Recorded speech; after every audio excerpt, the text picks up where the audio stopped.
Hello, everyone. Good morning, and welcome back to the Monday Morning Murder Podcast.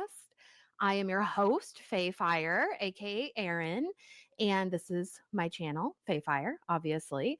Thank you all for being here as we gather together again, once again, to discuss the upcoming season 3 of Yellowjackets. But today we're doing a little bit of a different sort of live stream. We're going to be deep diving the wilderness and just kind of discussing all of the really unique details and kind of what sets it apart, what makes it a special location.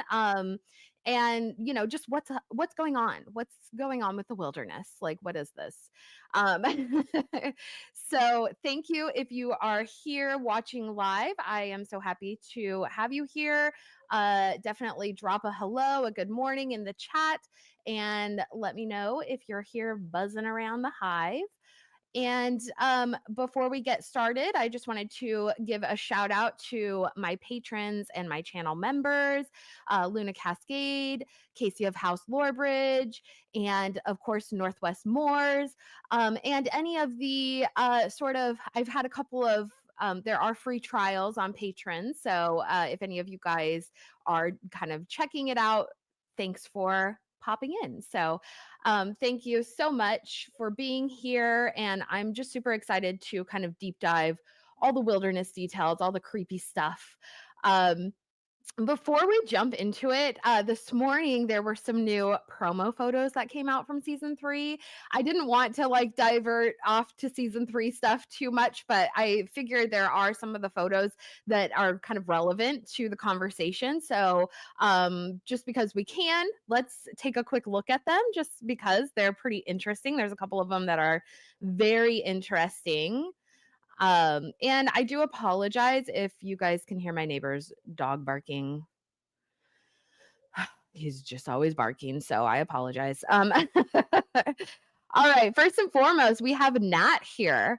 What the circumstances are questionable, but Nat is wearing a red shirt here, and if you kind of know anything about culture and pop culture and movies and that kind of thing, a red shirt is not necessarily a good sign. But we do have a lot of ideas of like what's going to be happening with Nat in season 3.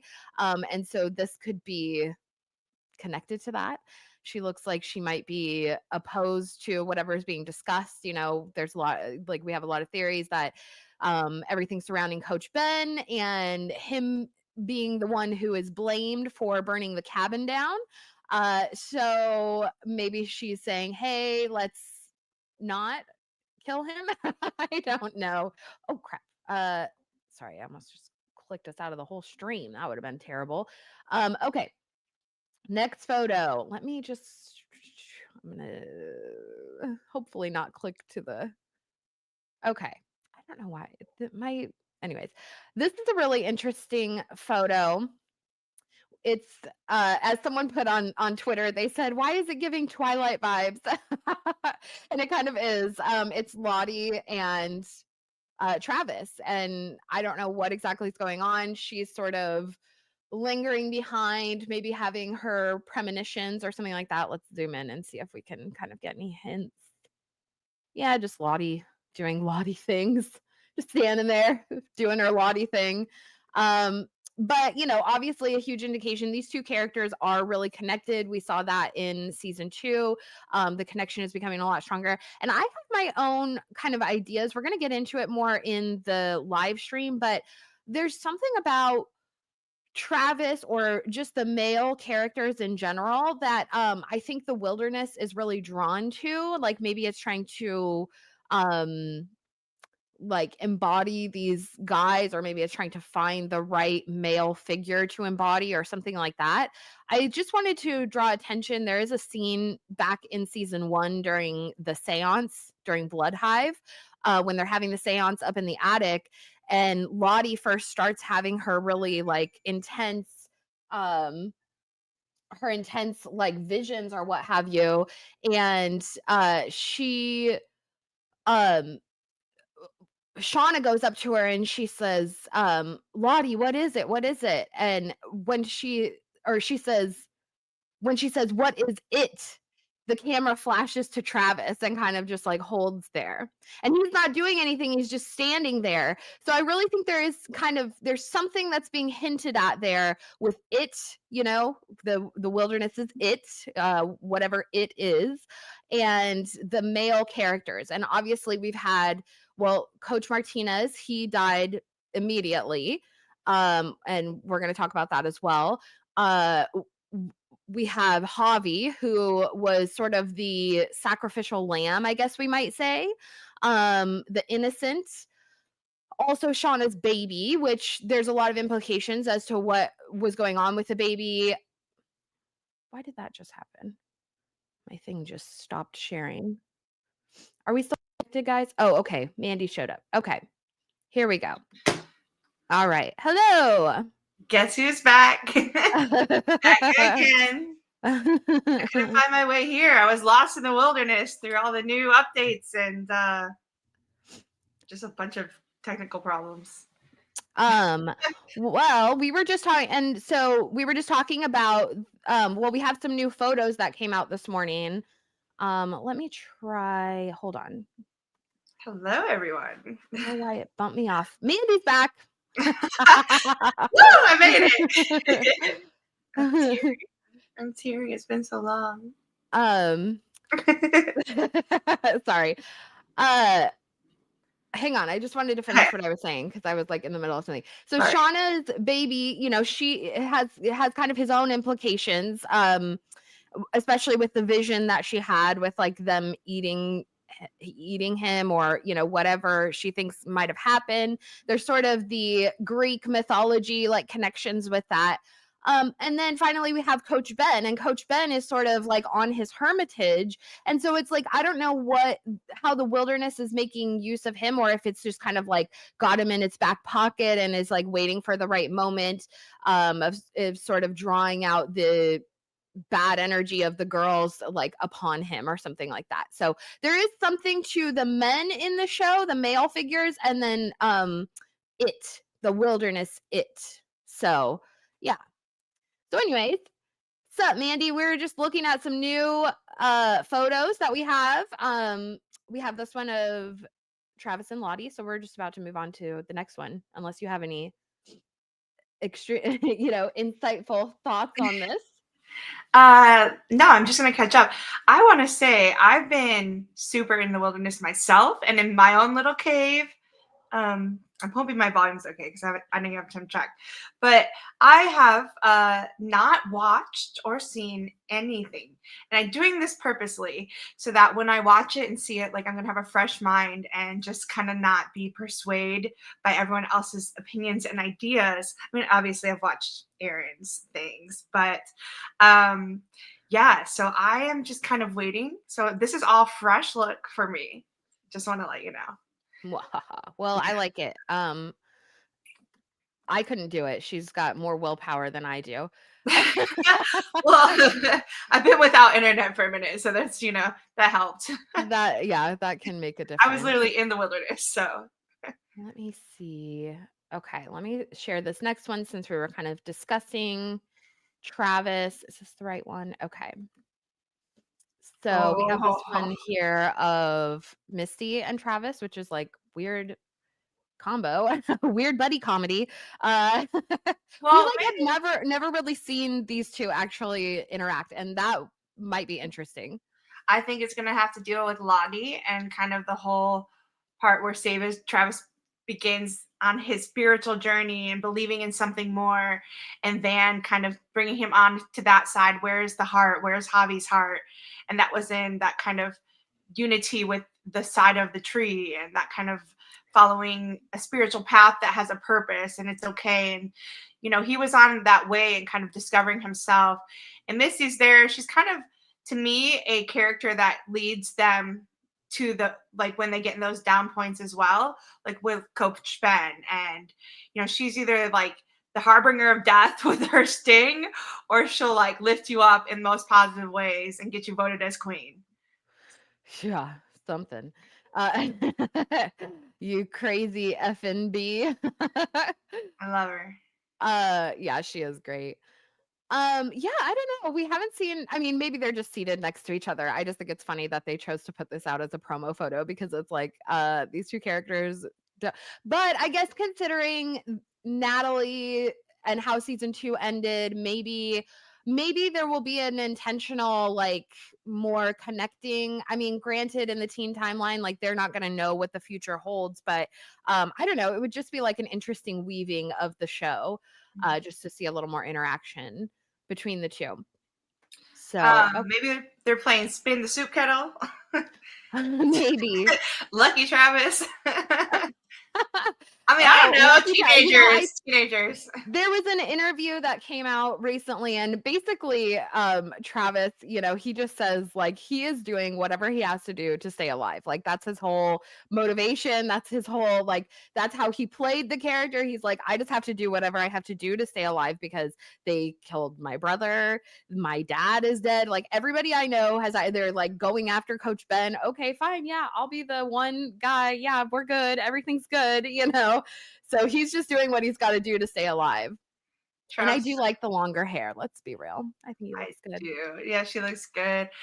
Travis is like, what would you do if you were Oh, outside? and you know what? Shout out to Sammy Wilderness? Hanratty because if she hasn't already, she has got to be about ready to have that baby. She's pregnant. I think she was pregnant while they were filming this. So if she hasn't had that baby already, she's about to pop. And so you know, we're praying for you. I hope the baby comes out really well and healthy and beautiful and And hopefully we get to see pictures, but maybe not. You know, I know that's not always like the thing to do. So, but we're sending you lots of love, Sammy. I hope they have like a video or a picture of Lottie with the baby in the corner in a rocking chair. You know, like, Or please. Crystal. Yeah, right. Okay, Her so baby's this name's photo, Crystal. I'm going to share the next one, which is you guys are going to be like, wow. Okay. So this is from the trailer. Obviously, there was a shot. We all kind of assumed it was Mari being bit, and we assumed it was Shauna that was probably doing the biting. And so we have received confirmation that yes, it is Shauna biting Mari. Now, this looks to me like it's probably the same scene that they did the Mandy, have you watched the trailers at all? Like, did you even watch the Okay. trailer? Yeah, I did. Well, I just did this morning. Oh my Um, gosh. This girl is yeah. killing me, guys. I know I can because I know that when I see these things, and if y'all know me, I am just beyond Y'all know creative, me. Still and say my head is emoji I with can't oh wait, sleep. I that's couldn't Dr. sleep. Dre. So if I watched this, I would have had like 10, 10 essays. I just can't do it until it's time. And I've had a lot of things I needed to devote my time to. So now we are full swing back again. Shady's back. Yellow check is back. And we're about to hit it. But All like right. it's gonna go a whole nother level and I'm gonna take a big bite out of this for Let's sure. be real. Like, are they gonna include some Eminem in Yellowjackets? I Because know it I'm gonna is the fucking I'm sorry, it is the time frame. Like, I would not be upset if there was some Eminem in there. I'm from Everett, so you know. well, they've created the monsters. Okay. Um, so all right. Red Rover over here. That's one of my favorite M&Ms, Red Rover. So here we go. They're biting each other like dogs. So in the trailer there was the scene, yeah, of what kind of was reminiscent of Pit Girl. Like, so there's the scene of the girls running through the forest, and then there's the shot of Mari, and it kind of looks like she's hiding behind a tree. She looks like distraught. What's going on now? Mandy, you have heard me talk about Mari leg theory for like a long time. Yes. So maybe see this is what I'm thinking. Like something happened, she hurt herself. Like it's very convenient that none of them have like injured themselves, cut themselves, hurt themselves really terribly badly since the plane crash. And so, you know, if you're anything like me and you're out in the wilderness and you're, you know, tromping about and doing that kind of stuff, like you end up hurting yourself. You cut yourself, you know, get some wood stuck somewhere, like whatever, like things just happen out in the wilderness. You hurt yourself, you tear your clothes, you know, things happen.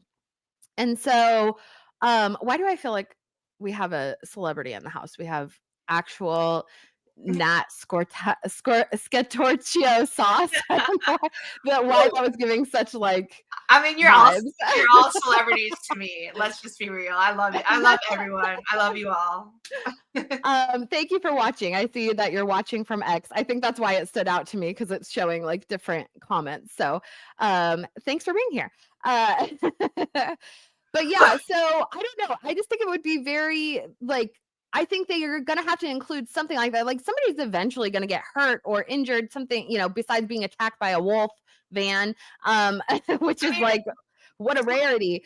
Right now, what I So feel like you're suggesting is this is kind of like uh this is like a vampire scene where they smell the blood and jump on her or something.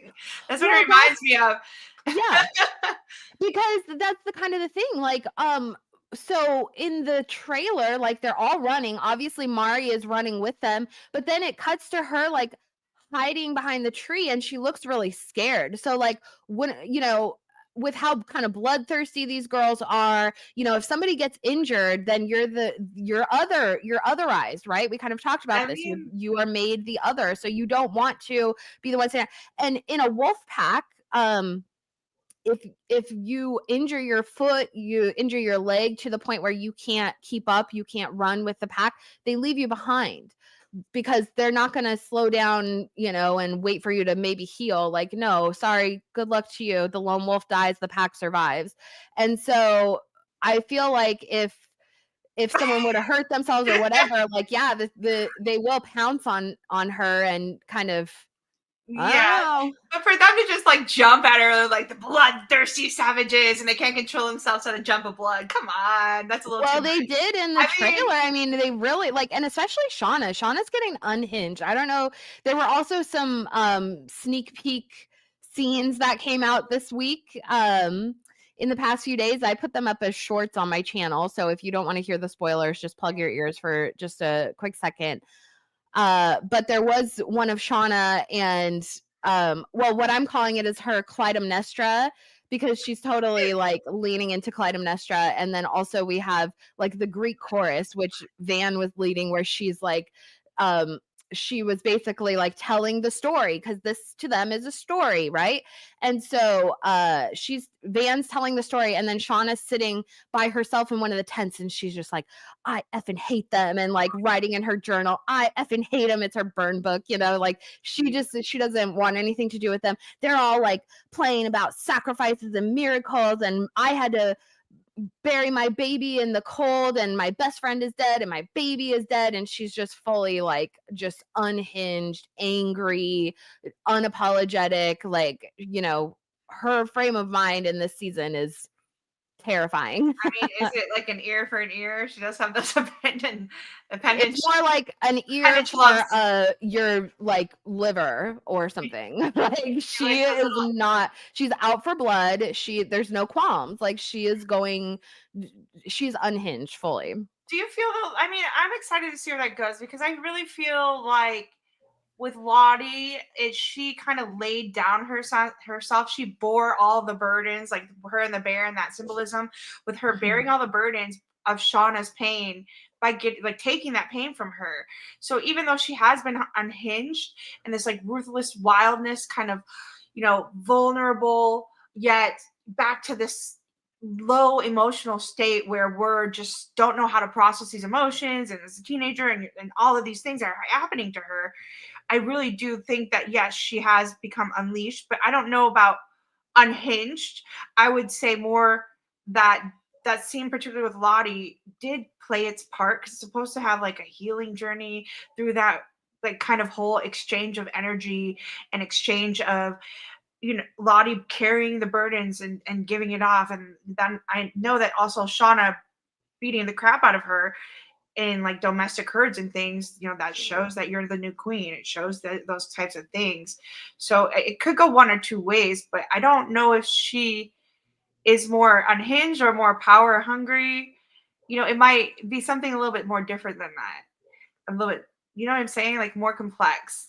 I feel like this is more of a justice scene.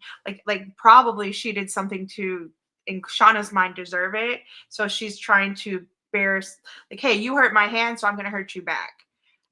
You're gonna pay the price a tooth for a tooth, an ear for, whatever you want to say.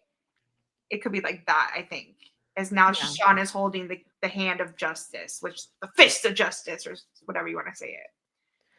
Do you get what I'm I saying? think Shauna wishes she did, but that's not gonna happen until they, like, Yeah. sort of have a sort of situation with Nat, and, Shauna wants to be in power, I think is, like, what it comes down to, or she always has felt like she, is deserving of that power or authority, and even when she and Jackie were friends, like, Jackie, um, made her feel powerless, and so she, I think, feels like now is her time that she should be in charge, and especially with everything that she has sacrificed in the past, that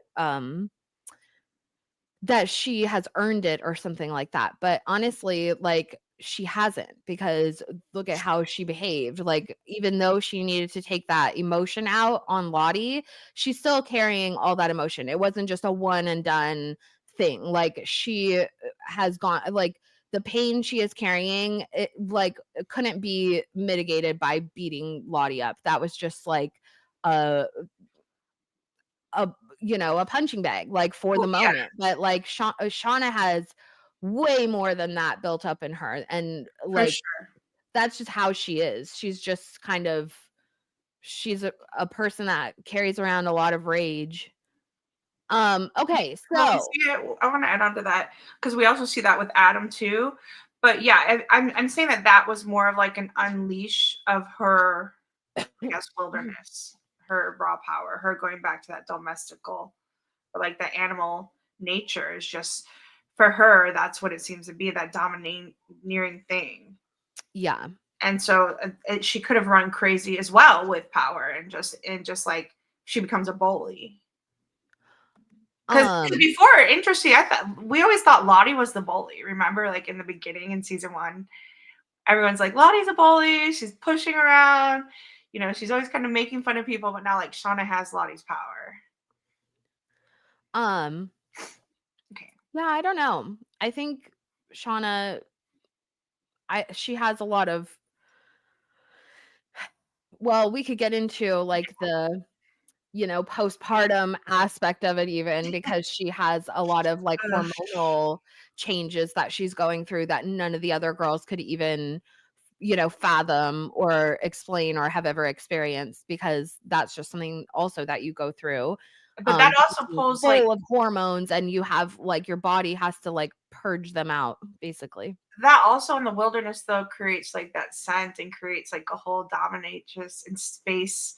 I wonder if that there's something to that too. That's an interesting As, point. yeah, because like with animals, when they're going through heat or like, Yeah, like her know, nesting, yeah, her, like, yeah, that's an interesting point to not even consider. I mean the afterbirth of the blood and like the things like that, and just like when you do have all those hormones that are truly raging inside of you, it does create, like, I found like the moment I got pregnant before, like all the glow, the attractiveness, like all of a sudden, like like men were flocking to me, and I'm like, what's going on with me? And I'm like, oh, found out I was pregnant. Like, oh, that explains it, because the hormone Yeah. levels and the pheromones, and literally you're just eureka of mating. Of Of feminine, like, how amazing feminine. vibes, like, it's just exuding out of you.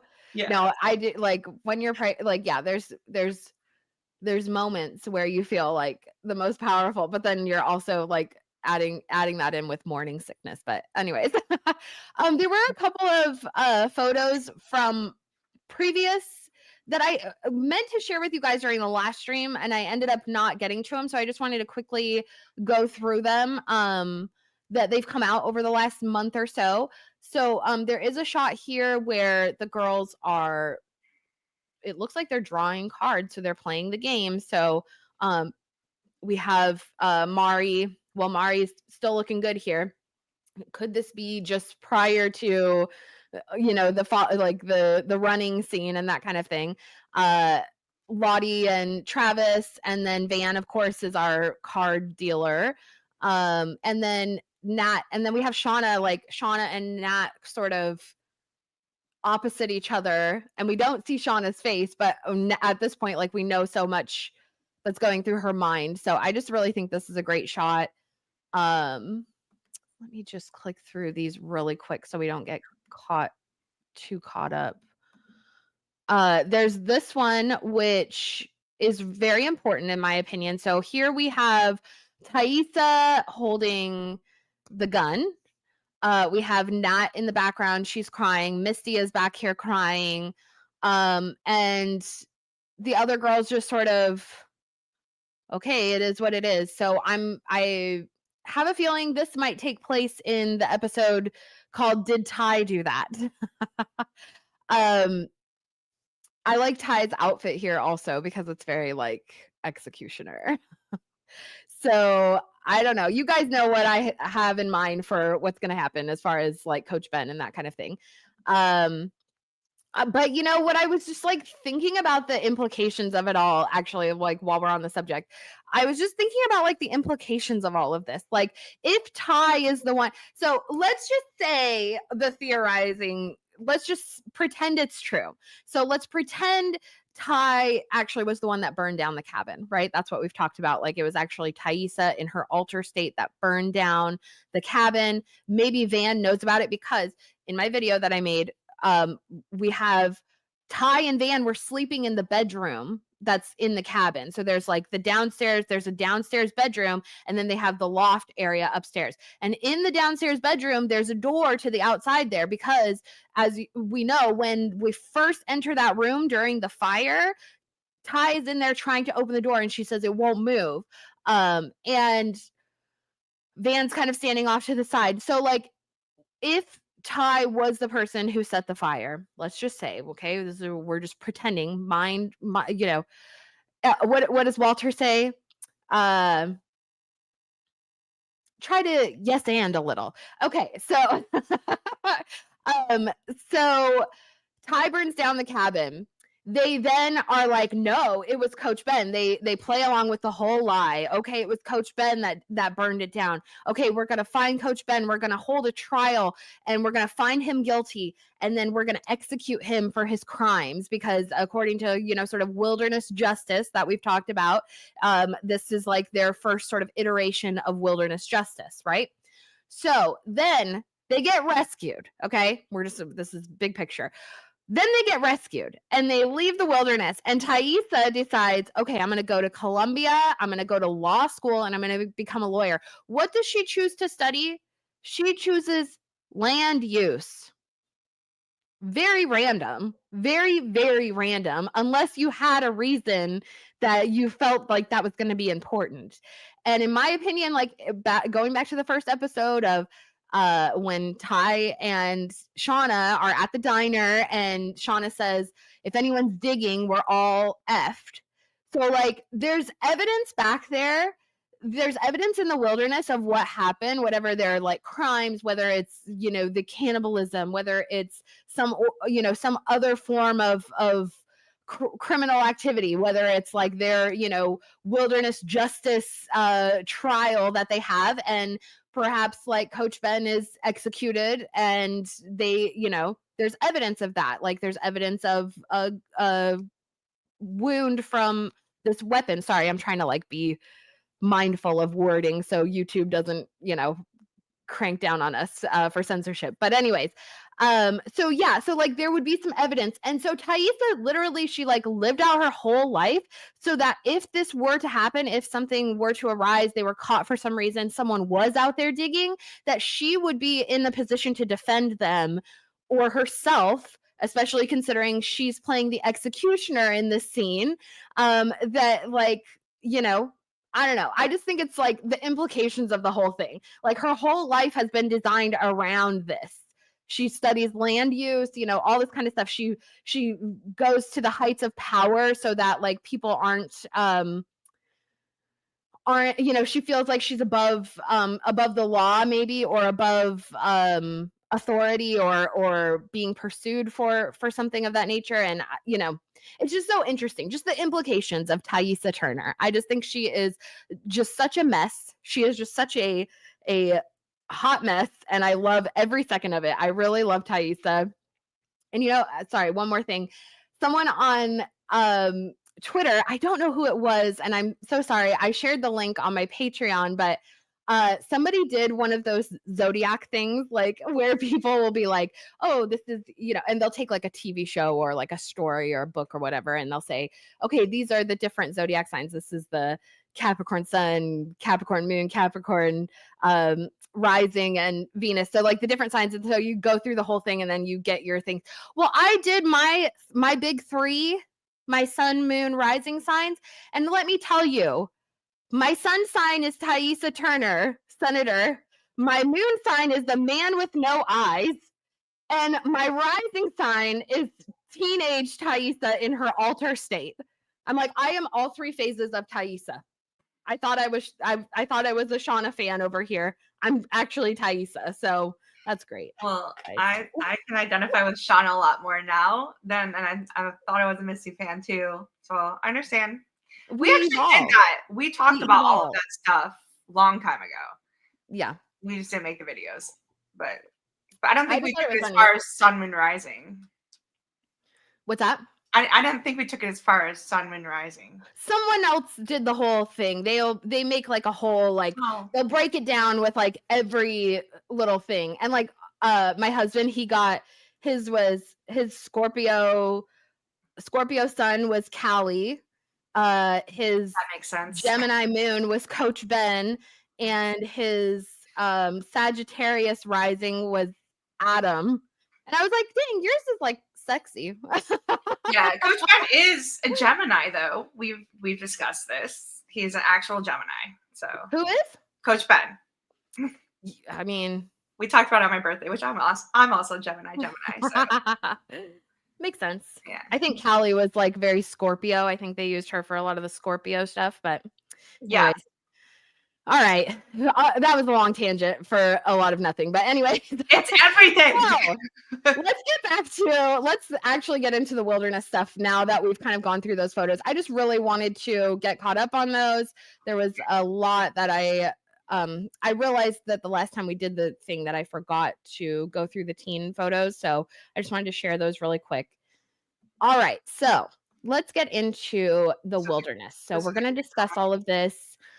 Now this past week, and I swear, I think they did this for me, not to be, whatever. But, so because in our last couple streams and just all the time, we talk about like where we think that they could be at. And I was kind of navigating a little off course. Let's be real.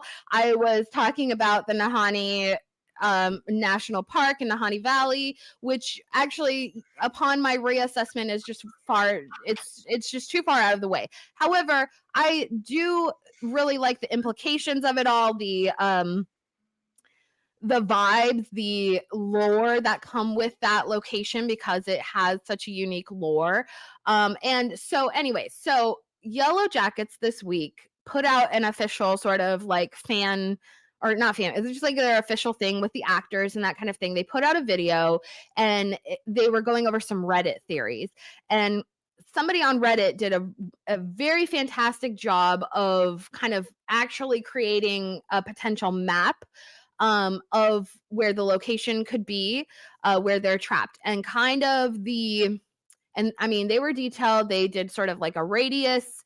They even assessed if they would have, crashed on a southern route, because basically they only emphasize it's a 600-mile off course of where they were meant to, off of their regular, off of their trajectory is the wording. And so I still don't think that it would have been south, because basically that would have placed them in like South Dakota. And I just think that terrain wise, like I really think we have to keep this in mind, the terrain of these locations, because like east of Alberta, it's very like tundra-ish, especially in the wintertime. You're not having so much of the dense forest like we see in Yellowjackets. And I also think that we should keep in mind they film in BC. So like they could be filming somewhere else. They could be filming in a location, like if it's meant to be a different environment or a different location, then they would probably choose filming accordingly. So I'm choosing to go with that region that's in the Alberta, BC sort of area.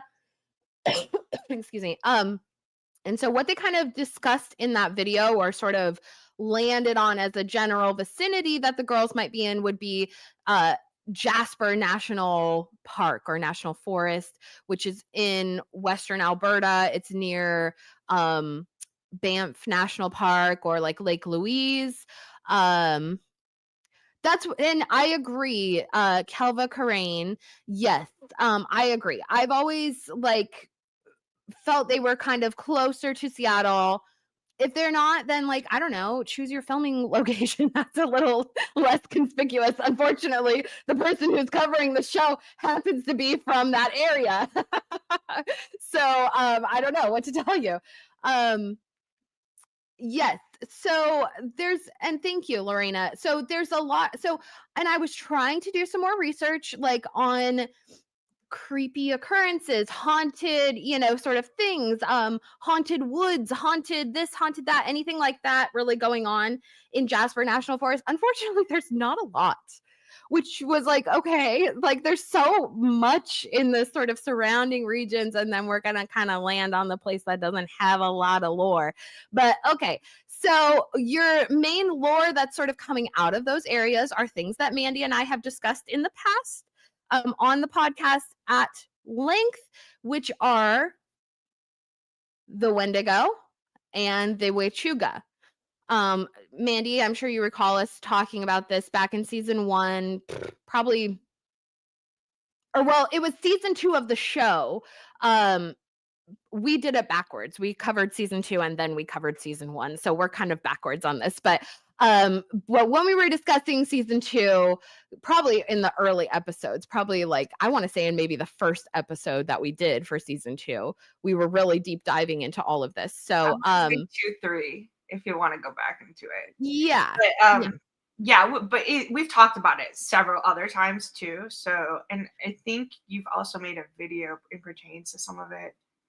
I I mean, mean, the thing is, we didn't want to get too into the Wendigo theories for many reasons, of the spiritualness, and these are things that you don't really talk about. well, and my kind of thought is like, okay, there's a lot of Wendigo like movies and lore, and I mean it's a very like distinctive sort of creature that we haven't really seen evidence of. Like, yeah, we see the deer, yeah, we see it, but like is that specifically, like, is that supposed to draw our mind specifically to that creature?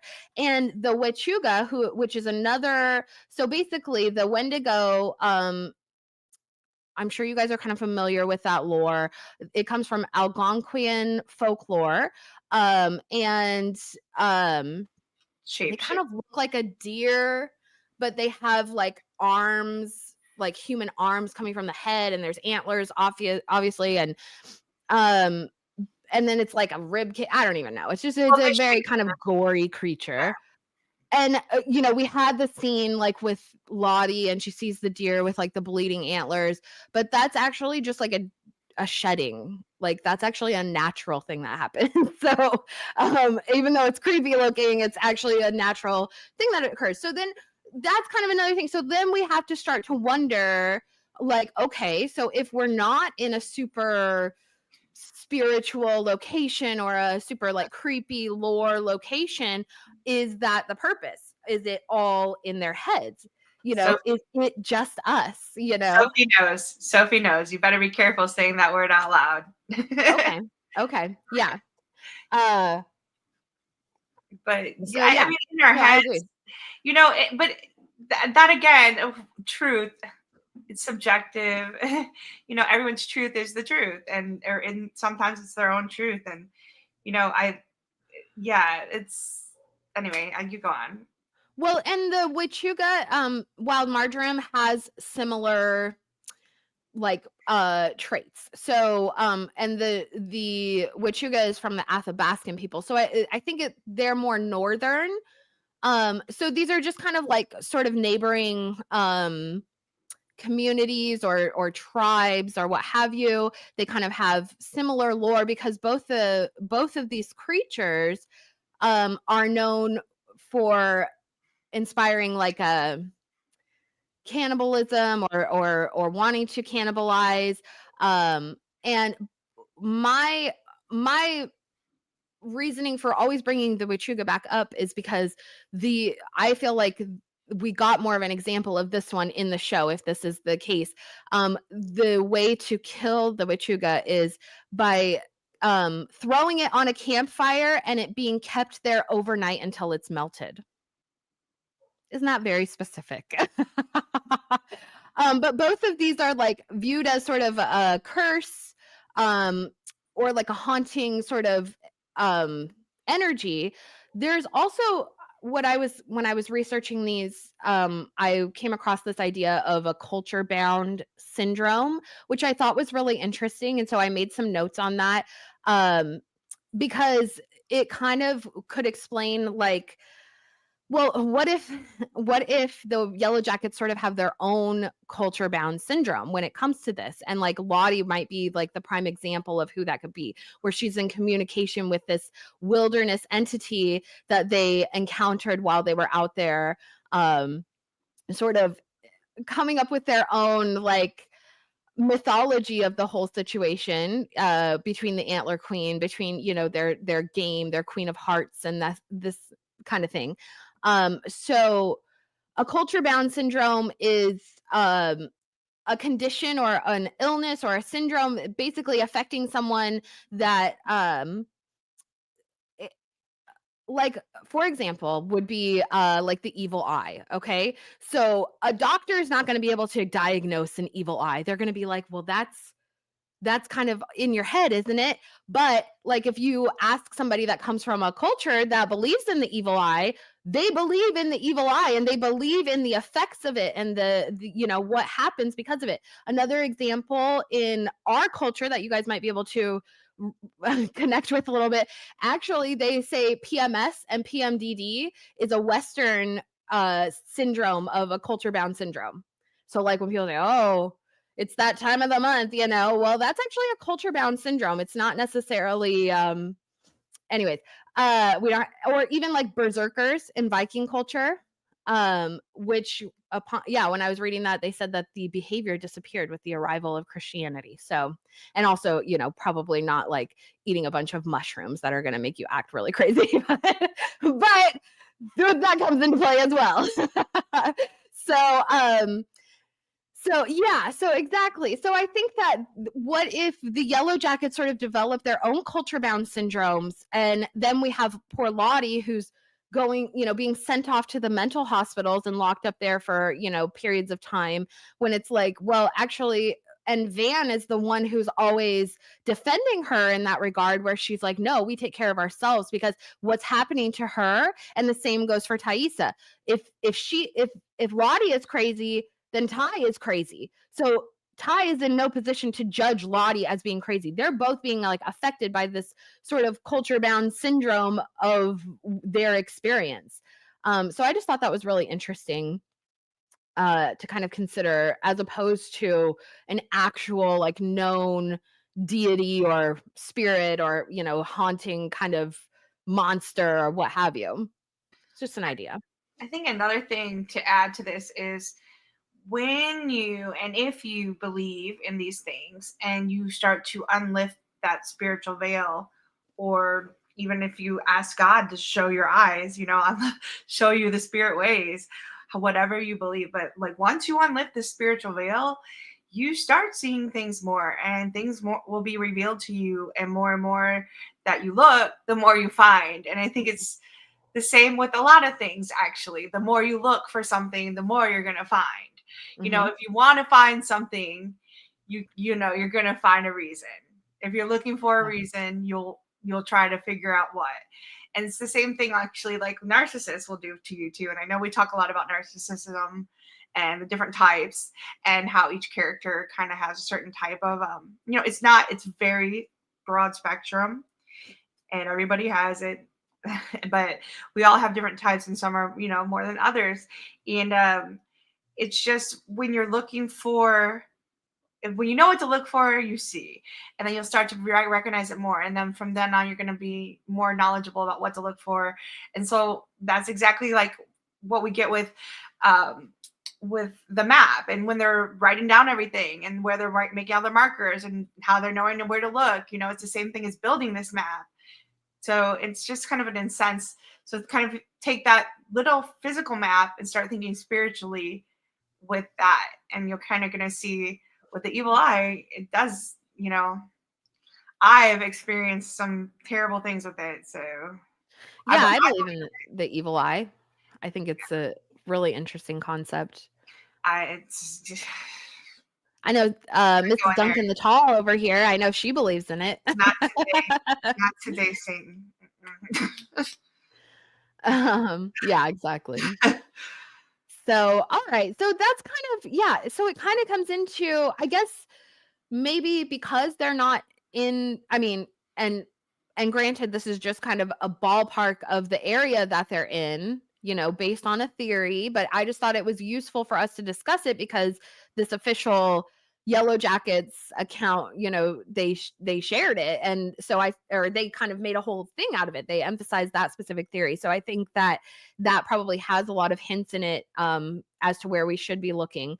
But because it is kind of, yeah, not so magical or not so charged area, then does that mean that does that give us a stronger indication that this is all kind of in their minds and they're all kind of developing their own survival tactics or spirituality just to cope with what they're experiencing out there? It makes it, yeah, it just makes it a little more, I don't know, it gives us a little more perspective, I guess we might say. Like, if it's not such a magical area, then it might just be more so in their heads. And what does that mean overall for the story?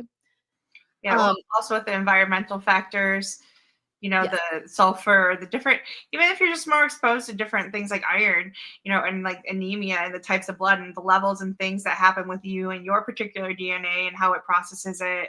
I mean, it's such a complex thing, what it does to different parts of your brain. And also this, you want to think about that because the environmental factors, and a lot of people say, are they tripping? Are they tripping on the shrooms?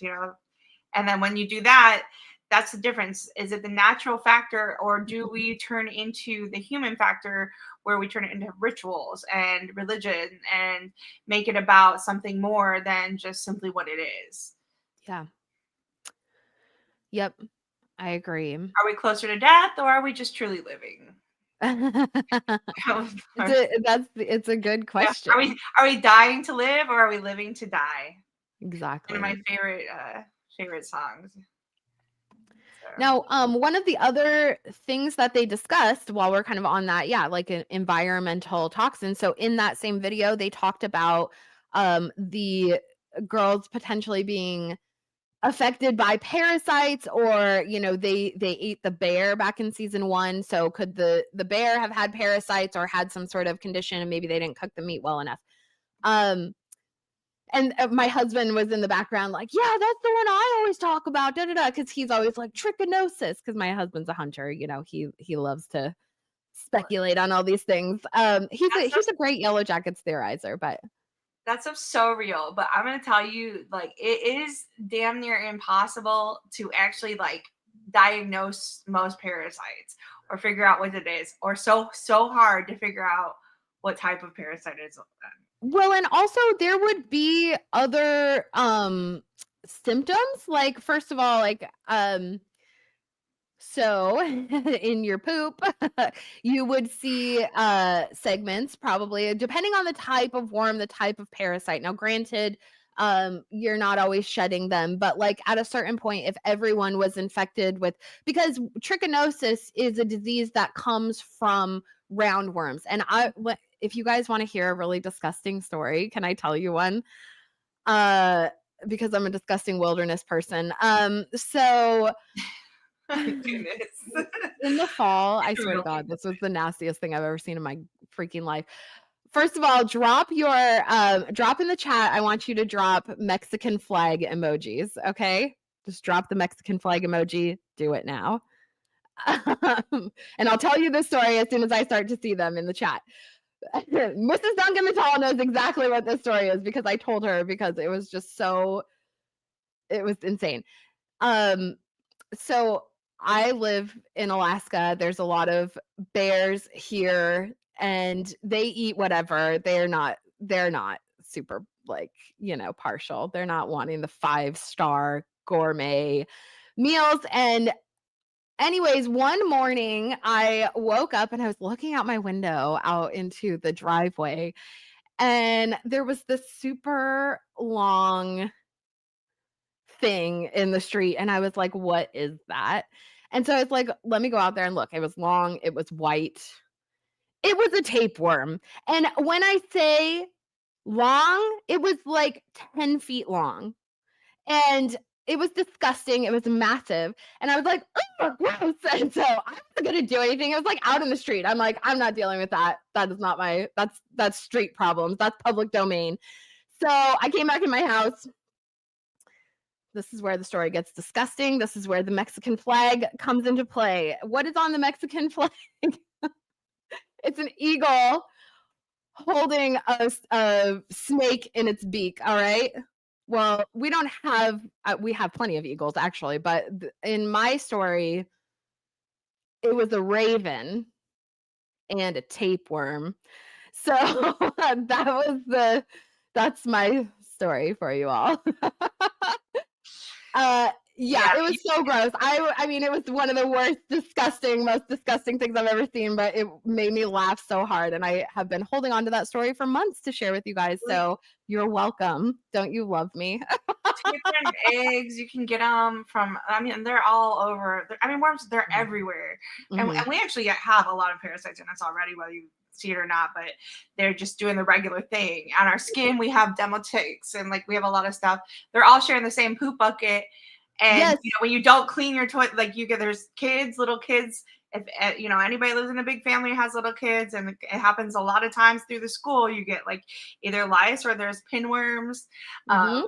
And tapeworms are in food, unwashed vegetables. Like they're very easy. Pork, and they lay eggs so frequently. Like I mean, I think it's like a million in like 2 days or something once they get to a certain level. So Yeah. I've had to deparasite. I've had to deal with it, and it is a lot. And I literally did feel like I was losing my mind during it because like I was just like picking every like I mean, and then I'll tell you like they thought I was crazy, and then I'm like, no, I'm telling you there's something wrong, and they're thinking I'm crazy, and it did end up being a parasite. So and my mom too, like she actually had one in her eye. It was crazy.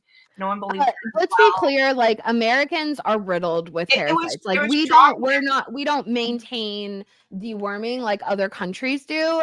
But it's like, yeah, we're riddled with parasites. It was strongly stronglycitis or Sorry. something like that my mom had, and it was just crazy because it was, like, in her eye, and but, like, it takes like, when you go to the doctor, they're just kinda like, "Whatever, what do you want me to do?" And then they can't do Yeah, anything for you, and then they send you to like, it's just crazy, like, the whole process and what it takes, and you would American think it's like, accent. okay, it's not like on TV where you just go to the hospital and you say it, like, it's a bigger thing, and yeah, it's very scary. Yeah, American doctors aren't they're not they don't realize how much parasites affect us, but you know who does is the pharmaceutical companies. But anyways, Yeah. we don't have to On to get the into next. my political leanings, but I could. All right. Hashtag Casey means, hashtag Callie means, hashtag go listen to them. Anyways, okay. But so going back to the bad bear meat, it's entirely possible that the bear meat was no good or was afflicted by trichinosis or was afflicted by roundworms or whatever kind of varying kind of worms, especially based on the bear's behavior, because the bear was like very lethargic and kind of subdued when it approached the girls. But they would be showing symptoms. So trichinosis specifically, even if they got the roundworms, okay, they have roundworms, whatever. But trichinosis, it actually causes like swelling, it causes a lot of pain, abdominal pain, diarrhea, vomiting, but you have like swelling in your face and in your eyelids. So I think that if they did eat bad bear meat, they probably would all collectively kind of be showing symptoms of that in varying ways besides just kind of having psychological symptoms. The psychological stuff, like Mandy and I have kind of discussed, seems more in line with like a mineral runoff kind of thing. We had the scene with Lottie and the Red River. So that could be mineral runoff or some sort of iron situation that they could be like, they could be ingesting and don't even realize it.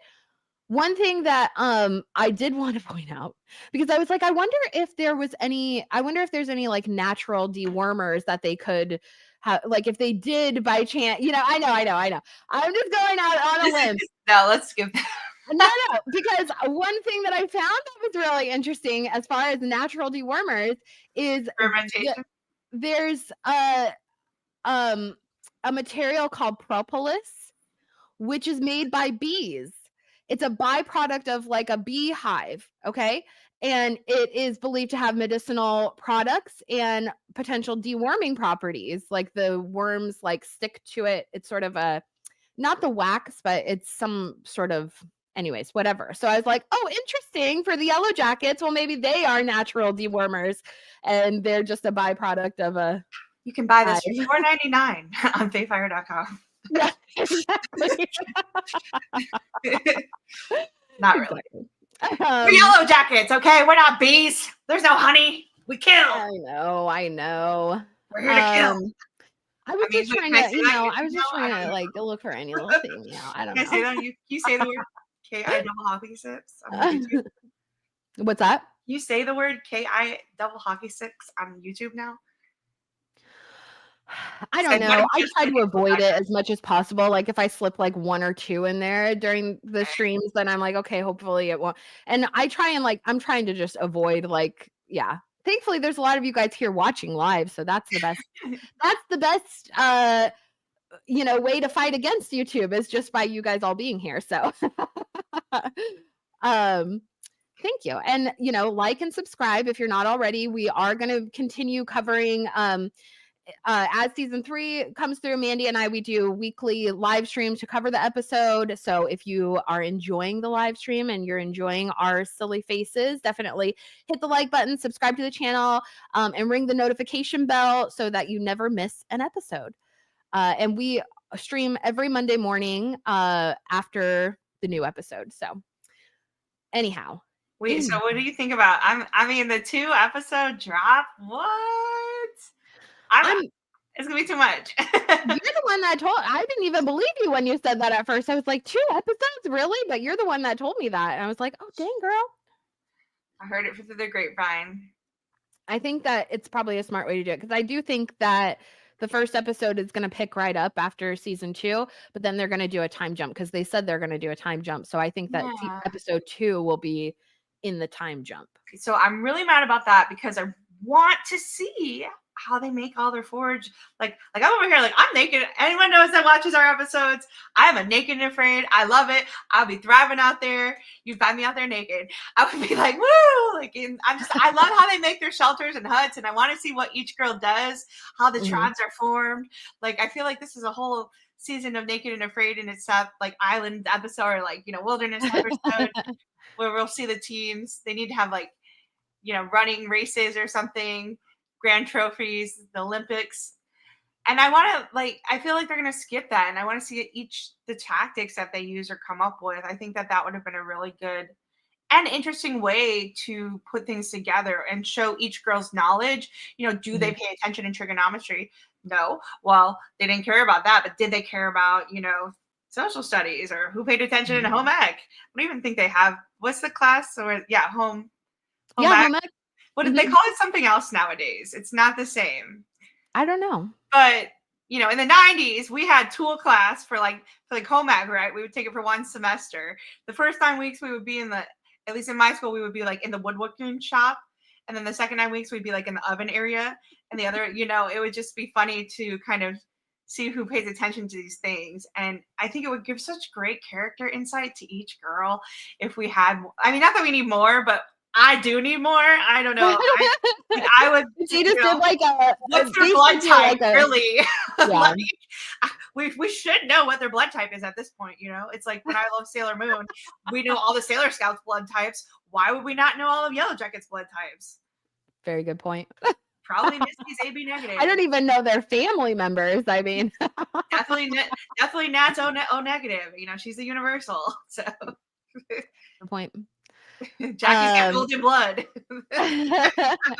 Speaking of, I think there's a new season of Alone because that's what I've been binging. I think it's new, but I've been binging Alone all weekend. If you guys, I don't know if you guys watch that show, but that's like, yeah, I enjoy that one a lot. They're in Tasmania right now, and there's one. I swear, she's a yellow jacket. There's a yellow jacket out there. She's killing it. Yeah, I'm seeing a lot of shows with the same kind of reoccurring themes that we've talked about in Yellowjackets. I mean, I guess it's what it is and popular. So of course that's what the shows are gonna sell. But yeah, it might have just been the administration. But anyways, well, I just binge watched. It was ridiculous. It's called Cassandra. It's a thriller. It's a German thriller, and it was on Netflix, I believe. And it's about a robot home from the 1960s who becomes an artificial intelligence, and it's just it's outrageous. Wait, what's it called? It's called Cassandra. She's a mother and she wants to save her children, and she's like, yeah, it's a thriller. So if you're a thriller fan, it's not that gory, but it's quite interesting. Interesting. Yeah, it's worth it. It's worth it. I believe that this might become a cult. Cassandra might become a cult following because it's just it's outrageous. Yeah, Nat Scortat. I can't even say Nat's last name. Scorpio sauce. Polar T3 syndrome and winter over syndrome. And in the culture bound syndromes, there's like a whole there's a medical association of like a list of varying culture bound syndromes that doctors can refer to for whatever kind of things. But interesting. I'll look those up because I like that. Is anybody a doctor? We need a doctor in the house. Yeah, we just need like a medical research person.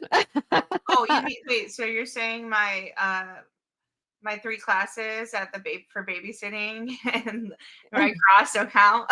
Yeah, your Red Cross babysitter, Red Cross first aid babysitters course. Twice. Okay. So Scorpio.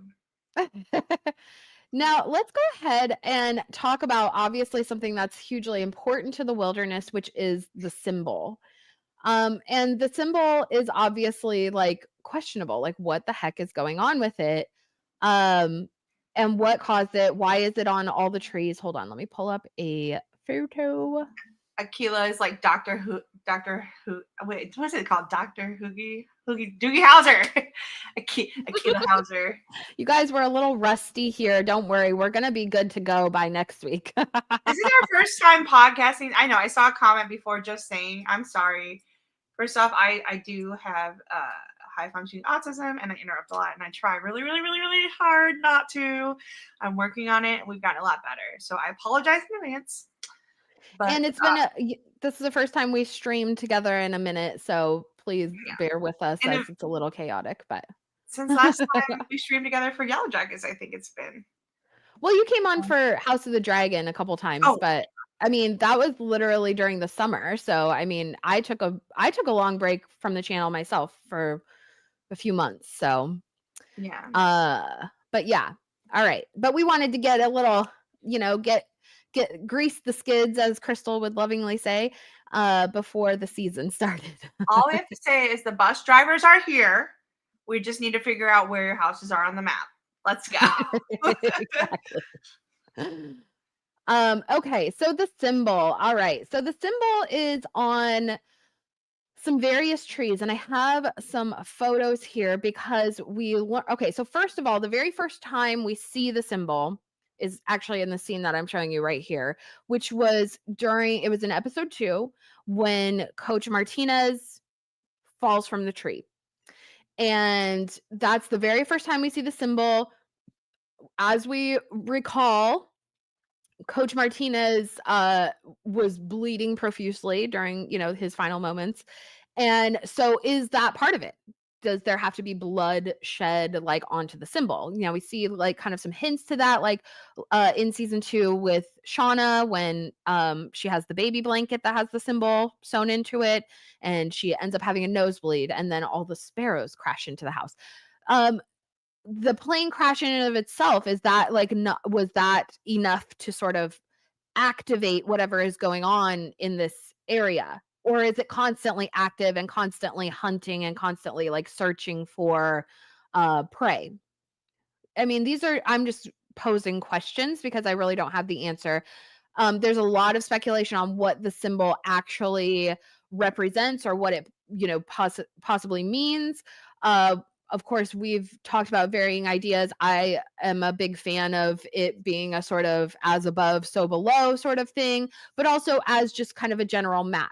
And we did have the scene with Thaisa and Van where Ty, obviously, she was sleepwalking and she was able to find a bunch of the symbol trees. And then let me pull this photo up real quick. And then Van made a larger map of the symbol trees that Ty had guided her to, which turned out to just be a map of an even larger symbol on the ground. And the cabin is directly in the middle of it. I don't know if it shows on this one, or let me pull up the other map that I have. Sorry, these are a little bit dark, but these were just screenshots from the show. But this is Van's sort of map that she's making as she's following Ty. The cabin is directly in the middle. They've kind of like branched out to go in these various directions. So yeah, so what is it all? What does it all mean? Why is there this large map? And you know, I'm kind of inclined to believe, and I don't know exactly where, I don't know if it shows on this map or maybe I just haven't located it, but where the plane crashes in proximity to where they're at, could the plane crash be maybe in this circle up here or off on one of the branches, you know, having some sort of significance to that location? I do suspect, oh, there you go, wild marjoram. Yeah, the plane crash. See, I don't know. That's a good question. I'll have to kind of study it a little bit more. Um, Let me see if we can zoom in at all. Yeah, I thought it was down in there. I mean, I feel down like, yeah, right where well, the what's pond is. down here is Javi's tree. So the No, hook is where Javi's tree is, because so in this scene is when um I think Van is saying something like, "Well, we haven't gone this way. Let's go down this way," or something like that. And then so that's when they find Javi that very night. the hook makes sense is because, you know, that's when you're going to the underworld and the, you know, the tree, and if you're doing that access Yeah. mundi, you know, that's kind of part where you go to the flip to the other side. And if you're bringing Javi back from the dead, which we've talked about, and kind of and appropriated these characters with, like Nat, we put with like different, like Saturn, or what she has a hook, or like Wish, she's someone who is what is the word I'm looking for where they cross turn, they're able to go both cross both boundaries. I can't think of the word right They're now. a psychopomp. Yes, psychopomp. Yeah, Psycho killer, kiss scary. Anyway, yeah. yeah, so we found them there, and then that's probably why Nat's able to go into the tree too. And I'm interesting. I wonder if, you know, just popped in my head that I wonder if, you know, Coach Ben is going to be in there after he's dead or something like that. Like, I don't know. Is this tree like a real thing? Is it like the Axis Mundi? Is it another plane or channel to another place? If we're talking in the spiritual realm sense, or not Yeah. just no, it's just donuts. I don't know. You know, like I get a little bit deeper with these, like, spirit. I'm a very spiritual person, so No, they're talking about something else in the chat. I'm very spiritual with my donuts as well. They have to have cream. I'm a cream. Anyway, They're yeah, talking about food in it the makes chat. sense that it's down at the bottom though, and The plane, yeah, it might be at the top. That's a good question. I thought that there was an actual map though that we've seen where it does show this. Like go back Um, to the beginning does of it? that. Yeah, I thought that was like by the mountains, and that's where they had to go towards the lake. Like it was only real one way to go, which was like more down. I don't know. I can't see these All very right, we're well. gonna have to Kind get. of. You're gonna need to know. We're gonna need to do. I know. Well, and also I have my brightness turned down, so I can't see hardly anything right now. But just so it's not glaring on my face. But yeah, so I don't know. Like this idea kind of emerges because the cabin was like directly in the middle of this symbol, or this symbol map, I guess you might say. So what does that mean? Does that mean that they're in some sort of kind of energy vortex where there's this negative energy or some sort of yeah, the veil is thin in this area, the underworld symbolism obviously with the hook, and then sort of the line that parts the symbol where we have kind of above and below. And actually, Mandy, I think I was like I was watching one of our old I was trying to find I think I was actually trying to find the map when we were discussing like the mapping thing or whatever, but one of the things that we had mentioned was that uh Natalie says to Travis when they're like parting ways and Travis is like, I'm gonna go look for Javi. And she's like, okay.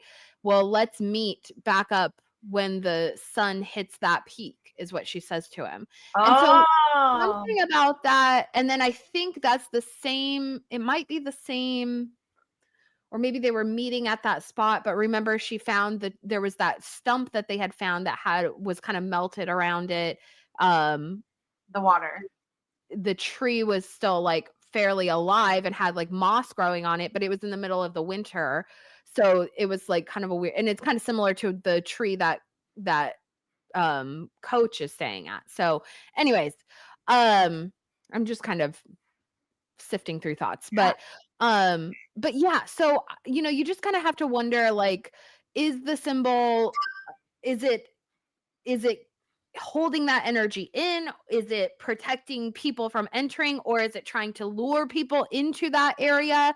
Or is it a warning zone like we kind of talked about with like an energy vortex areas, like the Oregon vortex, where the native people that live nearby and the animals, they don't go into that area. They think that there's something off with the energy. Animals don't like to go into that area. It throws off their kind of biomagnetism and that kind of thing, their ability to navigate and all of that. So, and could that have been why the plane crashed to begin with? Like, did they accidentally fly over this area, which Mhm. is very remote as it is, but and also like it's interesting, like their navigation choices, like they're avoiding the storm, but they're flying over like a very mountainous region. So I don't know if it was, maybe they weren't sticking with like a normal flight route or something like that. Are they just flying off on kind of their own route that they were going for? Because I think that there's like lanes in the sky. Now, don't hold me to that, but because I Yeah. am not a pilot, but like there's certain like routes and lanes and that kind of thing that you would want to kind of stay in. Global winds and the wind shifts. Yeah, based on like, Yeah. yeah, especially when you're flying over a mountain range Hmm. where there could be peaks that are very high, and like that's even what happened to the guys in the Andes crash. Like they were flying over this really like kind of treacherous area, and that's what ended up they crashed into it basically. Or They couldn't get high enough, I believe. types of things like geographical masses or types of irons or minerals that are affecting the compass. Yeah, yeah, Um, sort of a Bermuda Triangle effect. Actually, my sister right now is having her is having her. Why can't I think of any words today? I'm having a mind blank. It's my sister is on her honeymoon actually in Alberta right now. Oh, She, yeah, like you go there?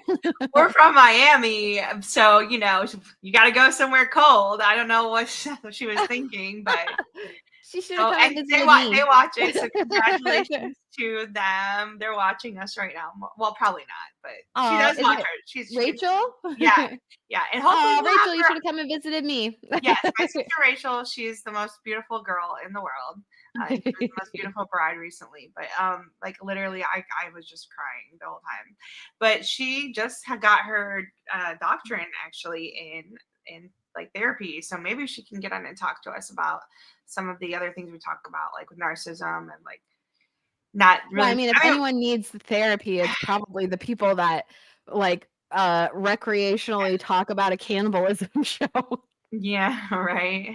Well, no, Yeah. just the characters. I mean, it's pretty well described. I don't, but we're not. Disclosure: we're not their doctors, okay? Yeah. Nor are We're we just have here as your friendly local cannibalism enthusiast or something. But yeah, I was Anyway, talking to her about that, and I was like, "That's pretty cool. I wonder if she's gonna be near the area." So yeah. it's. Yeah, near like Lake Louise or Banff or something like that because they're very close. Did you want to pull it up on the map or no? I think I saved a couple maps. Let's pull it up just so we can have a peek. I This think was we the one we can. used in the previous live stream. Let me zoom in We're so we just can gonna have really. to like cut and paste the logo and just put it in where it fits and pretend like we're doing a map, like a kitty jigsaw puzzle, like Walter one I night. was trying, but I like am not No. talented enough. Okay, so this was kind of just the Northwest, because I think we talked about this before, but over here, let me zoom in as much as I can. Sorry. Calgary's on this map right here under where my thing is. Was it called So Calvary? Jasper, what'd you say? It's called Calvary? Calgary with Oh, a G. Um, so here's Jasper National Park. This is BC. It's Austin's really crazy. right on the line of the province. How 90s Um, is that? Katie Holmes, what? Banff National Park's right here. This is a very and so that's another thing that's really interesting is like the location, like if they're in one of these areas, they're really close to civilization. Like Calgary is right there. It's a massive city. It's the largest city in Alberta. Um, so and these area like people in Calgary or just in like the Pacific Northwest in general, they love to hike, they love to, camp and all of that. And it gets so cold and like snowed in the winter. Actually, my mother-in-law, I mentioned her before. I said I formerly had a mother-in-law who is Canadian and she's actually from Calgary. And so she goes there and she visits and we text and all of this. And I remember like last year at Christmas time, I was like, "Oh, so what's the weather like?" Like I'm from the Northwest, but like west of the mountains. She's from east of the mountains. It was 40 below zero. Whoa. I was like, "Are you insane? How do people survive there? Why would anyone in their right mind move to a place that it gets 40 below zero in the winter? That's crazy to me." Um, so that's the environment that the girls would be in. Well, I thought before 40 below 0 you in the winter. found there's a Mount Temple. Ooh, just playing on wordplay. But I thought before you had found like a lake, like that was similar to But the we were lake. looking kind of, I think, a little more west when we had looked before. Um, but based on that video that they just put out, like when they were kind of actually looking at flight routes, like it makes more sense. Like I was looking further west just because my brain was like Seattle, but based on like the route actually, like it makes more sense for them to be a little further east. Um if this was the region, and that's another thing, I ran a poll last week about, where do you guys think, because there is still this kind of misinformation campaign going on.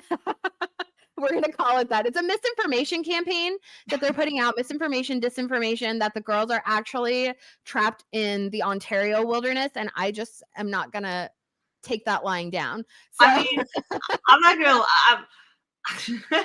I feel like that half the time, and when I rewatch some of us, I'm like, I shouldn't have said that. Maybe I was wrong. I know. I was wrong. Sometimes, yeah, like we're not. This is not a official Yellowjackets But we podcast want to by any be. means. This is officially like mine, Fayfire, officially Fayfire podcast. But like it's a Yellowjackets inspired podcast.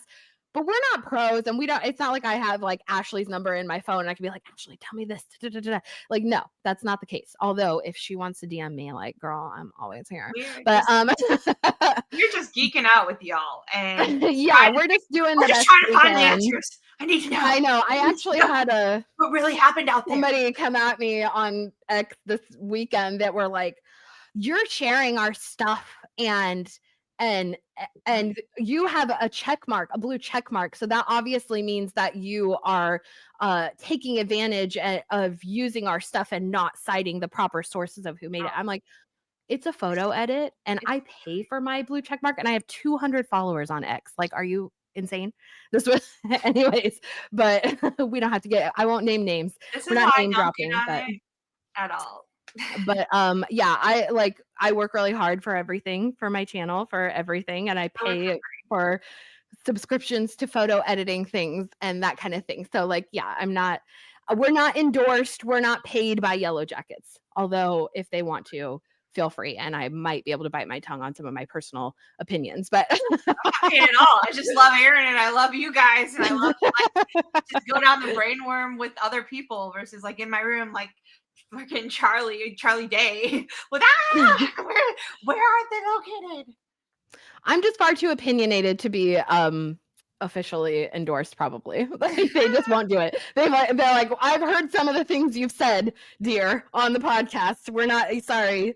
Doesn't jive with Paramount. Anyways, are you not entertained? Exactly. Kelva Corain says, if they were trapped in the Ontario wilderness, their return flight would, depending on how west, would either be Minnesota or just back to New York or New Jersey.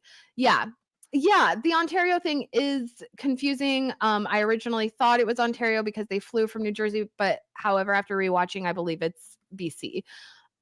Yeah, so, and I guess I could have maybe included Alberta in there, but like, we get the general gist. Like, Ontario's East Coast, BC being West Coast, and kind of the in between is a completely different environment. Like, it's just tundra based versus like forest based or mountain based. So I think that kind of answers a lot of questions just because we know the setting that they're in the show. So like if we look at regular flight patterns, and I wonder also, like, is there territorial domain for certain types of for certain companies? Like, I wonder what, because since they were flying private, and like when we talk about spirits and like, the spiritual realm, there's spiritual domain and dominions. So why would there not be dominions for like the planes and things, or which paths they go, height levels? I mean, there's so many factors here that add into it, but and that's something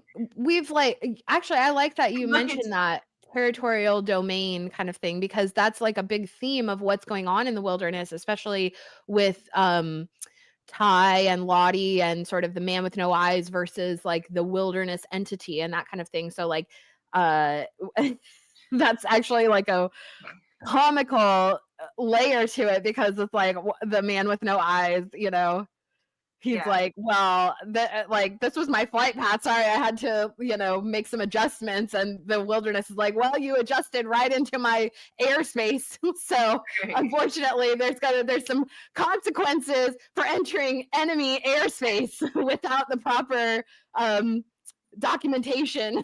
Spoiler alert, the man with no eyes is the pilot. Yes. Spoiler alert. Lisa is Hobby. I'm never giving up Lisa's Hobby. Like, I don't even care. And you know what? I think Nicole Main's also, like, it's canon in her heart. So it is. It is. Yeah, we definitely need some more transgender. If in no other way characters. Yeah, and if it's in no other way than spiritually, because Javi and Lisa are such similar characters, and they're just the sacrificial lamb, the, sort of the innocent, and Lisa is Jesus. Like, Lisa and the Jesus symbolism is like so thick. I just I can't mean, even. I kind of like So, I'm feeling not that Lisa is thick, but hey girl. Lisa might be like another, like how Crystal is to Missy, Lisa to Natalie. Like I kind of feel like Lisa might not even exist. Just saying, she might be a spiritual realm character, or she might actually be like, Mandy's back, you guys. yeah, she might actually. So like I used to think that yeah, she was like that Jesus character and all that stuff, but like now I'm actually looking at her and she's really just projecting what she's been taught. So maybe Lisa is like the true ultimate narcissist. That she just speaks so much that she became all that she was taught. That's why the gold 14th, like she just, goldfish is goldfish. It's Louis, or the 14th, sorry, what is it? The 14th Louis, right? The 14th Gilly. Gilly, because it's all Gilly. Like it's all the same to her. They're not their own individual person Gilly. or thing. Like I mean, she has a lot of clues into like that true psychopathic narcissism, where like that's an object to her, and she just projects basically what she was taught, and wants to be the mini Lottie. So she could be like a little bit, or she could, I'm just saying, like she could not. Part of me has this other new idea about her being not in someone's head, like yeah, or maybe she, because do we see her interact with anyone other than Misty and Nat, who are both psychopomps in this sense? Well, Lottie, I mean, I think she's definitely real. I'm sorry. I'm not a big fan of this person isn't real theory. Crystal, I don't think Crystal is real. I know you don't. And that's why we love you, Mandy. or if they're not real, or if they're real, what they are is like the dissociative identities of each person, but just like actually portrayed out. Or they match, even if they are real, they match what they want to be. Yeah. In a sense. I know it's very No, I feel you. I get it. And especially like when they're kind of tackling these psychological, trauma that they're dealing with out there. It's, I get it. Thank you. I know, you guys. There's a faction. There's a faction out there of the crystal isn't real people. I want to say I started that way before all that came out. Okay, that was the first thing I said. So Mandy is the OG crystal isn't real, just like I am the OG Shauna Melissa shipper. Hey, no body, no crime. Exactly. That's what Thaisa always says. You can't tie me to that. Okay, on to the next. So on to the next. Well, I think it's about time that we talk about our dearly beloved cabin father. Dearly beloved, we are gathered here today. Oh, it's a baby. Just a baby. So cabin daddy, we are. Yeah, what happened to the other 12 gillies? Good question. You don't want to know. That's the apostles, and they had a rough go. Don't ask a question you don't want the answer to. Yeah. This is my fish Paul. This is my fish John. And Luke and Mark. Anyways, so okay, cabin father, cabin daddy, dead cabin guy, as we know him. This is our former inhabitant of the cabin, and we do know that there is a cabin daddy special that has not been released. So we were told during season 2 that we were going to get the cabin daddy special between seasons 2 and 3. And then about like a month, maybe 2 months ago, they let us know, actually, we're not going to release the cabin daddy special at this time. Okay, they didn't really give us reason. I don't know exactly why. Now it could be to do with like the storyline. Maybe it reveals too much too soon. They want to kind of hold back on those secrets, or perhaps they're incorporating it somehow into the story.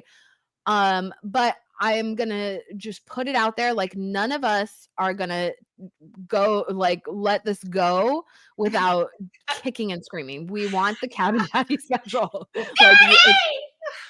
Yeah.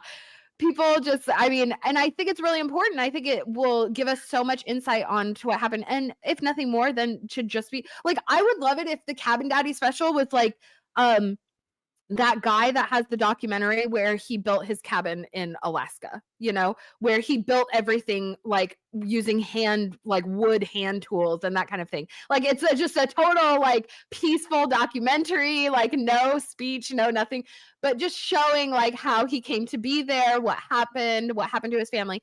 Now we do have some hints because in season 2 there were some cut scenes also which give us a little bit more insight. So Van, here, let me open it up. Basically, after they get the cabin open, from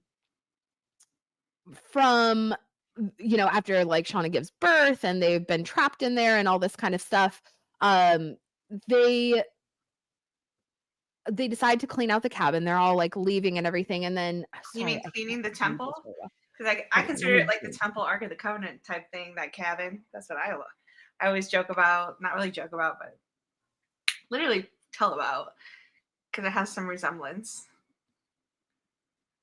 I Go think, ahead.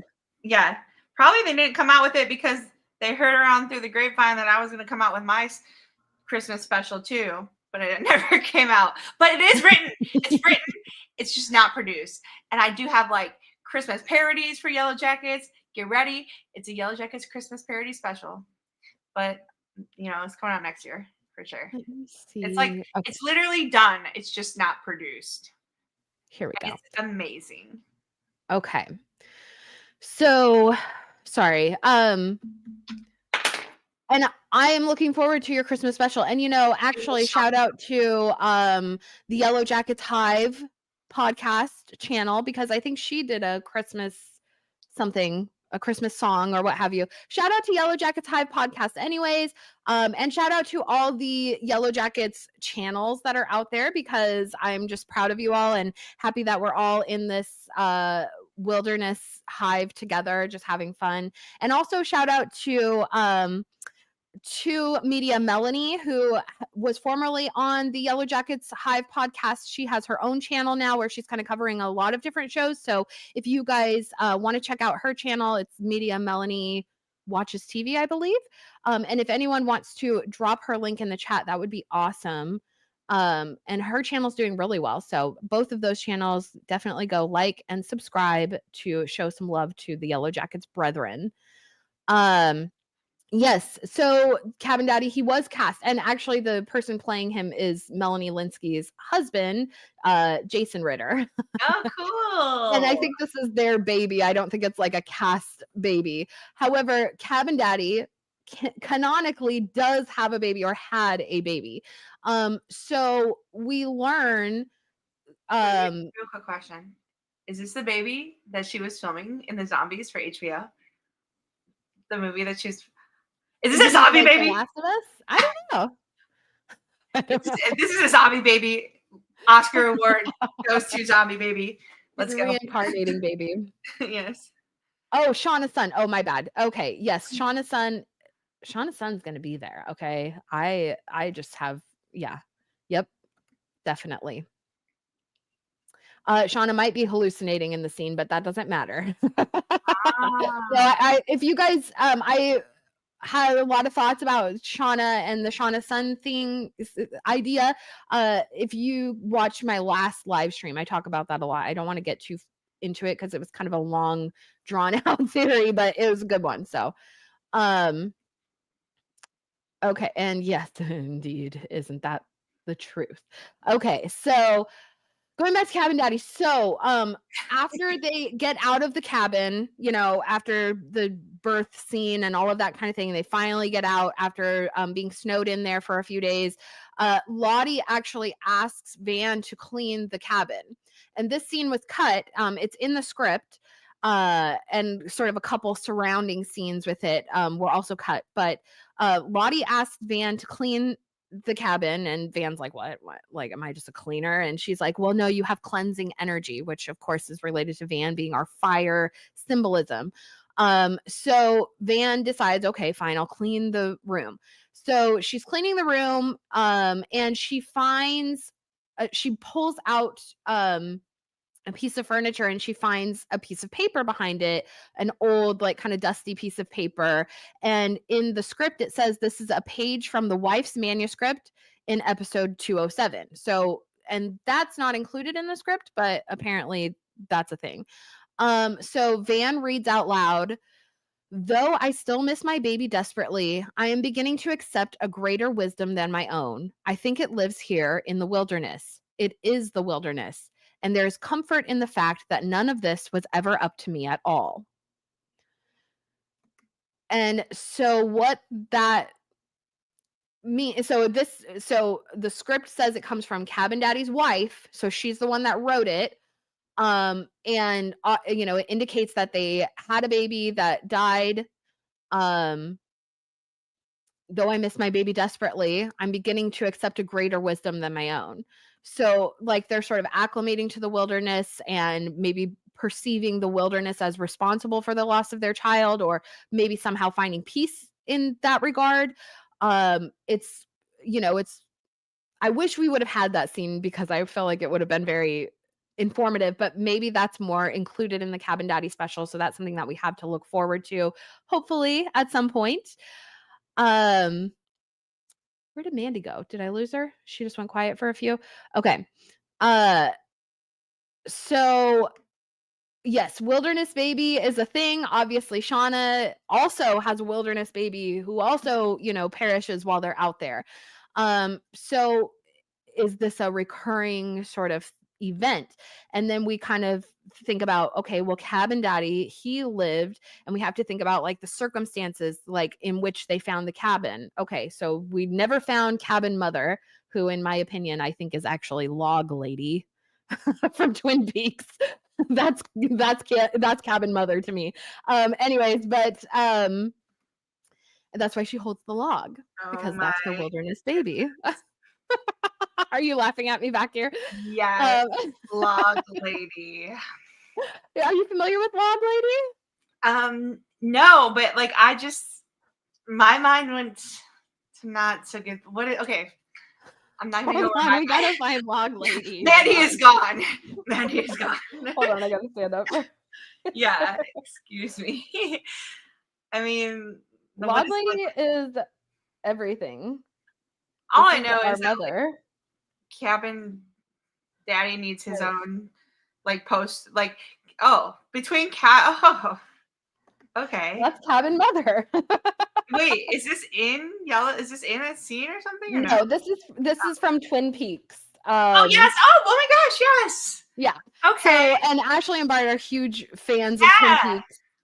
And also, I want to like shout out like Ashley and Bart, because David Lynch just recently passed away, and I know they're like such huge Twin Peaks fans. So like I hope they're doing well. And along with everything else, I don't know if they were like affected by the fires in California or anything like that. They've just been awfully quiet. So I'd love to hear from Ashley and Bart and Jonathan. So I hope everything is going well for all of them. But yeah, it's like Log Lady is just Cabin Mother. That's like that's just got to be canon. Like I would imagine it's canon in their eyes.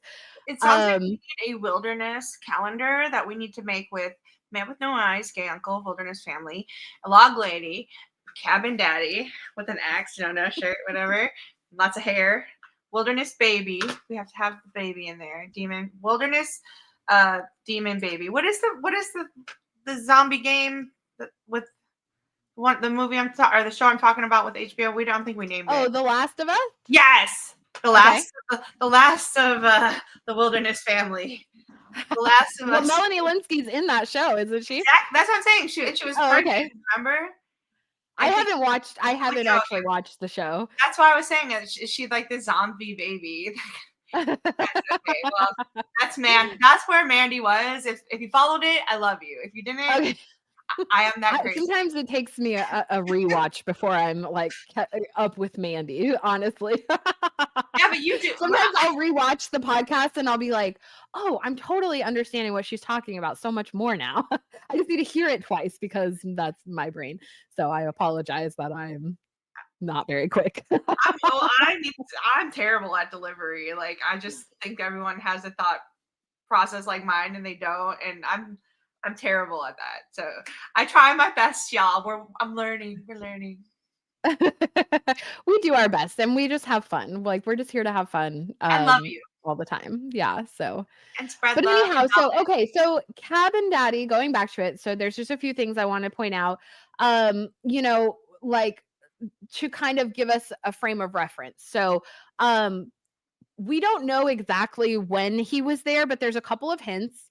Um, when they first walk into the cabin, they're like, "Oh, maybe they just went for a walk," and Jackie's like, "Yeah, like a decade ago," but I think it was longer than that, obviously. There was food sitting out on the table, so, like, he had eaten a last meal of, whatever kind of I mean, it was open from, like, the cans and stuff, so, like, he clearly had some food reserved, so he wasn't, like, out there starving, he had a last meal. He, had hunting equipment and knowledge of the area.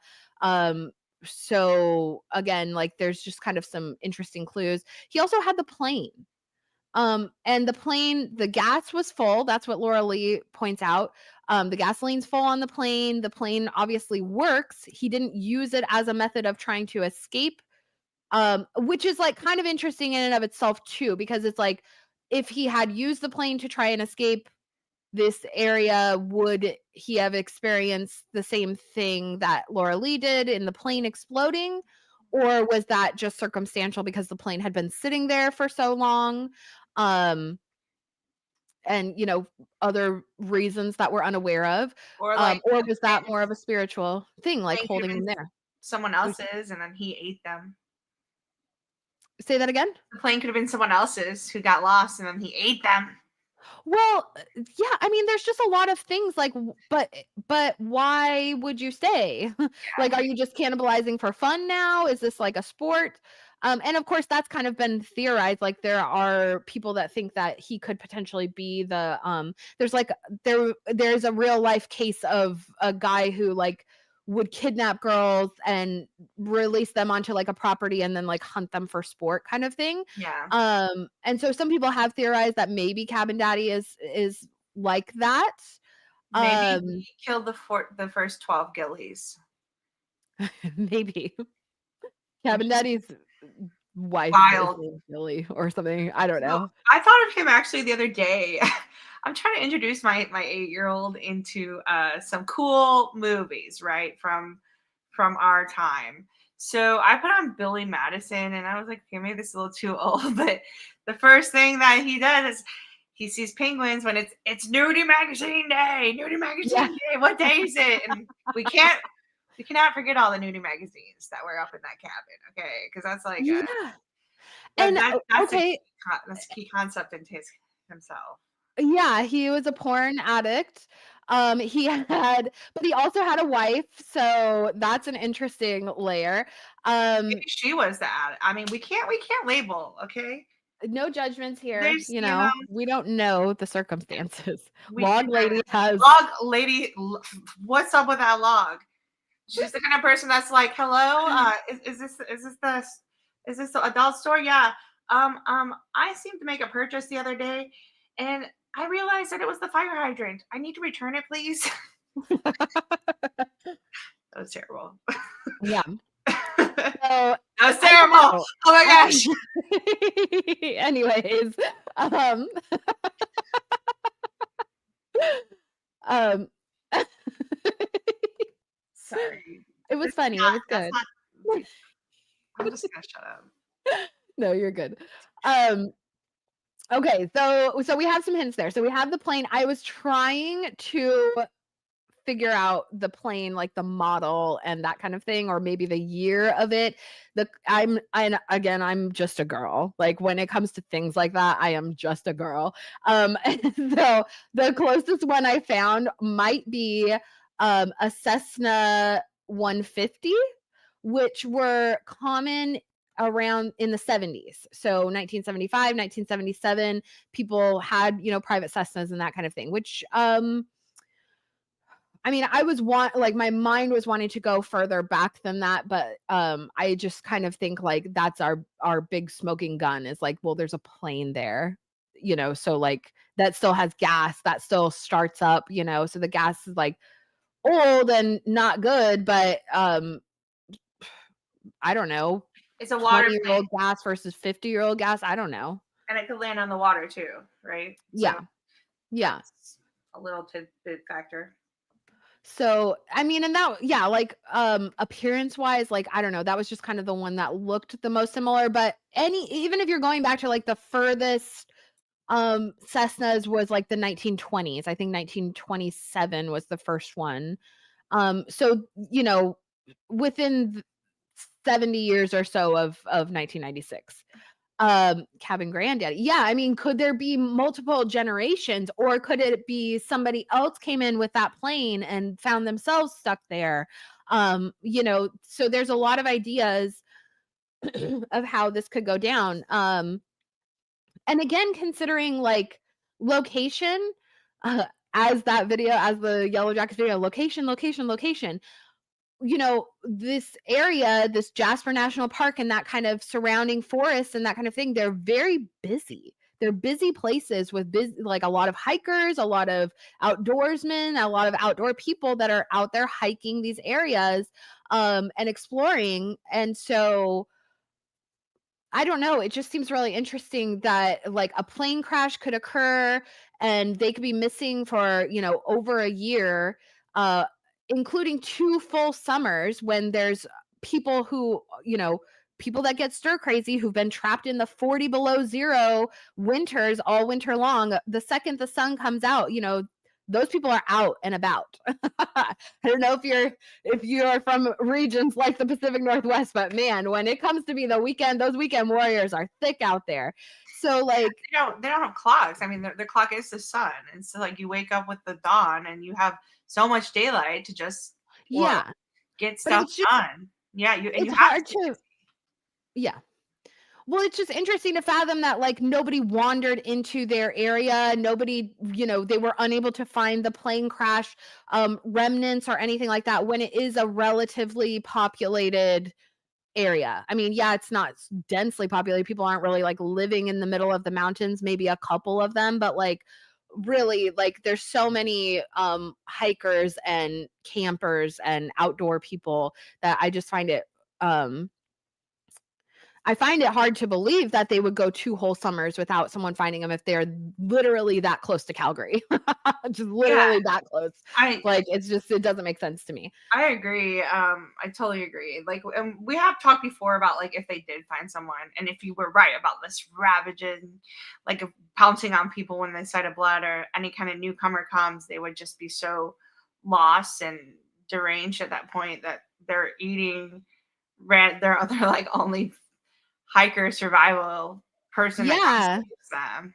Does it kick in their prey drive, their predator prey drive where they're Prob- like, they see fresh meat versus see, like, a source to rescue? Yeah, I wonder if they see like they'll end up eating somebody and then they'll be like, wait, okay, and then get a little bit of reality back because they're not starving ravaged wolves Yeah. anymore, because they've been fed finally. And they're like, wait a second, this guy came from this direction, so there's got to be close by, and then start, Mhm. or maybe Nat, because Nat will see them like all scourging his body, and Nat's not there anymore, or whatever, or Ben.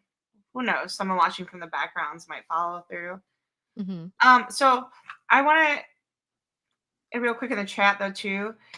Is there anywhere to watch Yellow Jacket season 2 besides Paramount? Season 1 I know it's on Netflix now, and I I don't think so actually.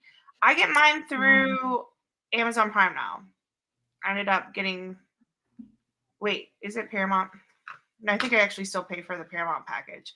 I get AMC through Amazon Prime, but I'm sure you can get Paramount through Amazon Prime as well. How do you yeah. watch it? Shout out to the streaming companies who are bleeding Showtime. us dry. Yeah, like I get the Showtime package with Paramount, yeah. And usually, I don't know, are they doing, let's see if they're doing any specials. Because I remember last year, when this came out, they were doing a 3-month special.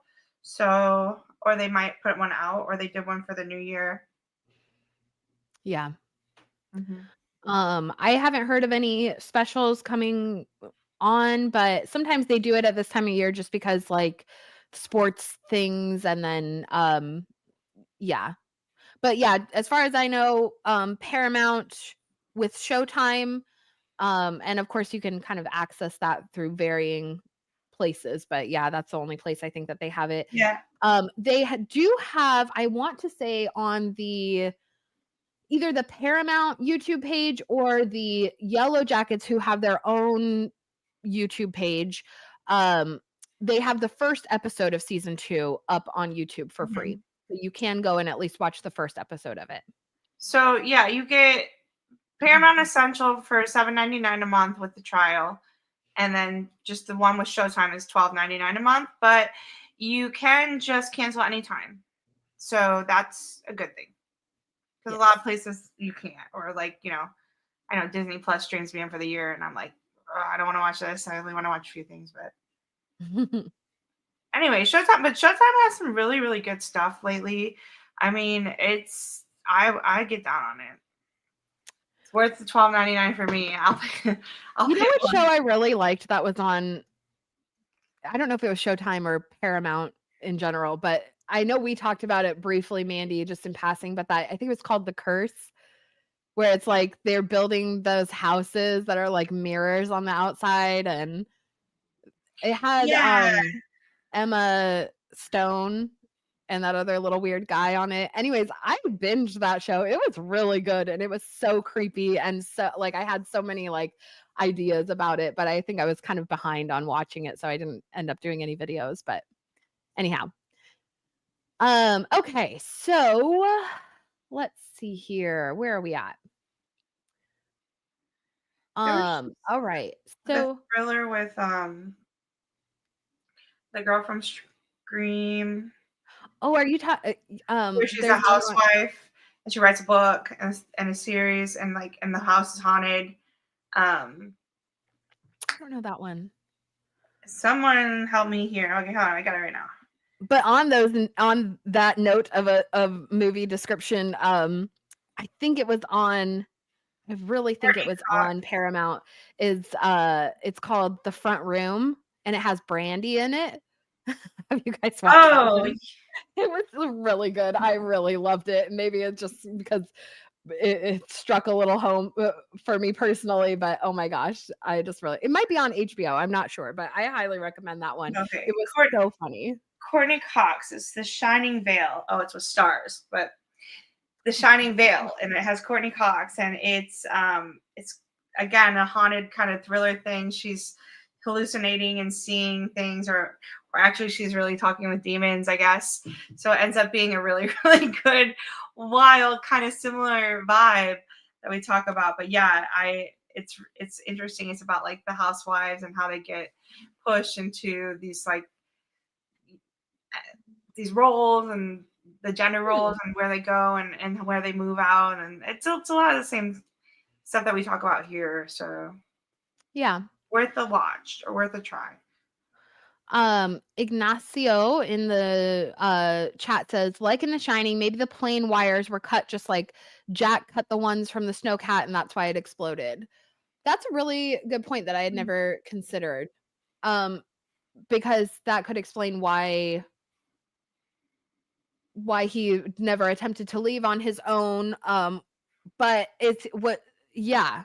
And that could also be a hint to him being up to more sinister, activities.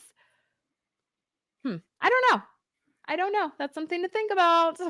Yeah, and the Kubrick stare. We got the Kubrick stare, which Shauna is going to deliver this year. So, maybe there is something there.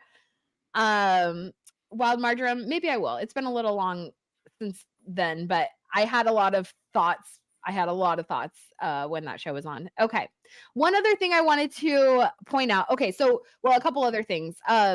So when Cabin Daddy does eventually die or whatever happens to him, I mean, basically they discover his corpse up in the attic with um he's holding the gun, and um he's got the symbol on the floor, and then there's like think maybe some candles around, or maybe just candle wax or something like that. So it's unclear if he had been like having some sort of spiritual situation go on, or if he just, yeah, I mean, we don't know what inspired this choice by him, but this is how the sort of place was found.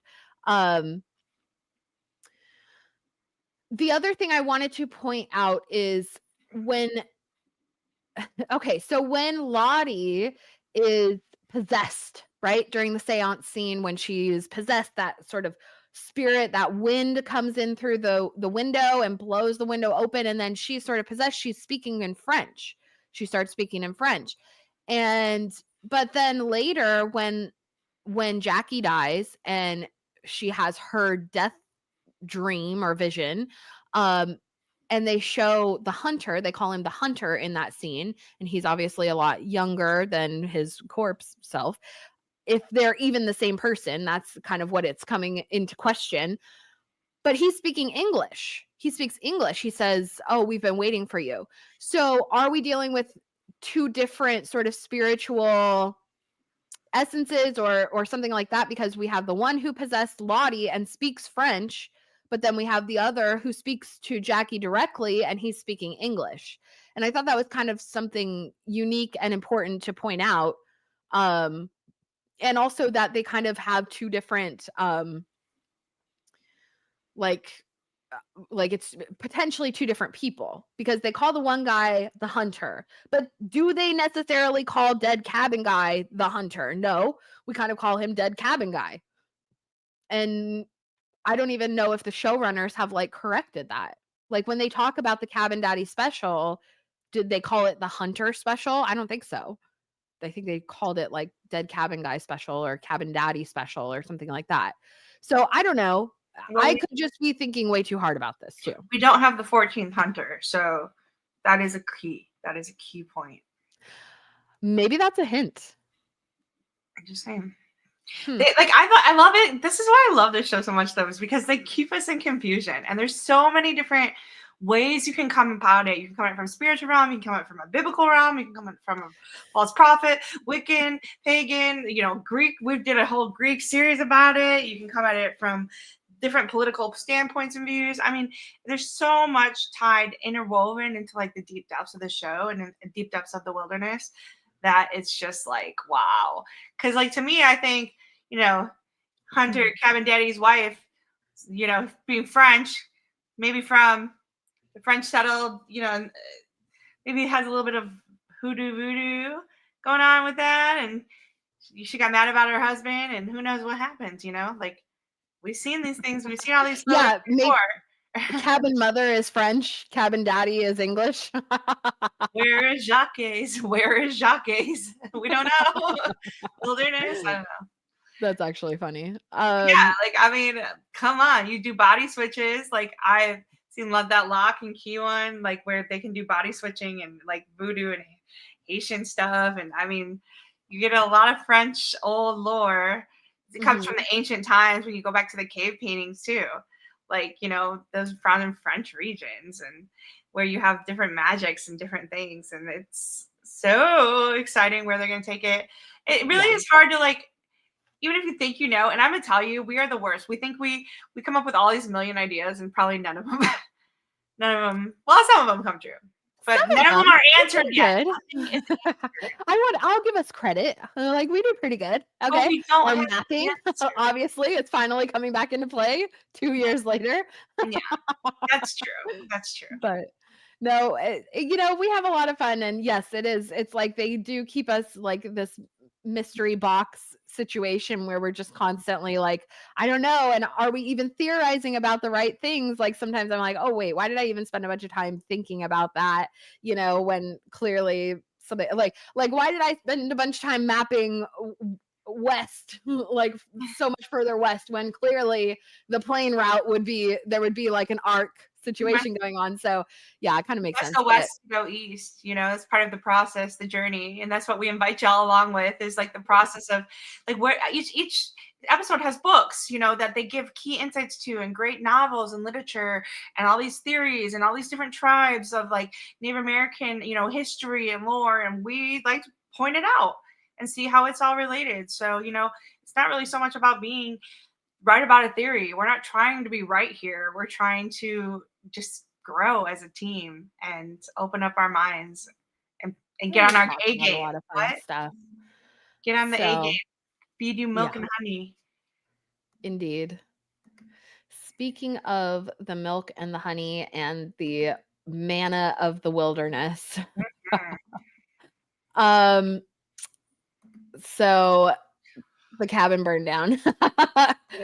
uh, and that's a whole new level to things, especially of everything that we've been discussing. Um, so yes, indeed, Ah, that's very funny. yes. I love Oh, Trixie. Katja and Trixie watched new season are out. Oh, uh, I saw the Bumble thing though. That was funny. I've seen some of those. Um, so yeah, so the cabin burned down at the end of season 2, and we don't know.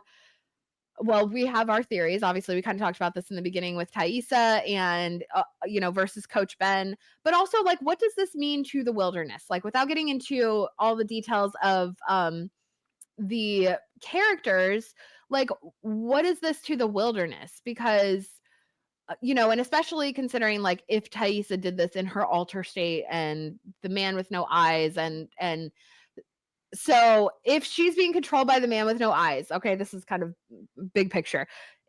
And we don't exactly know, like, what the motivations of the man with no eyes are versus the motivations of the wilderness as an entity, right?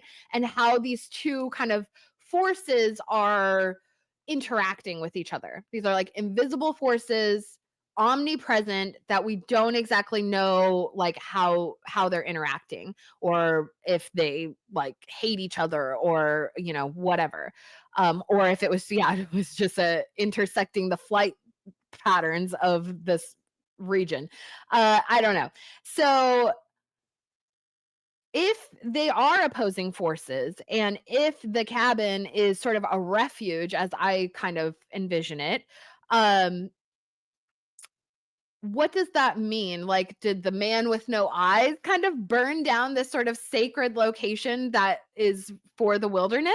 Like, is this sort of spiritual warfare going on? I don't know.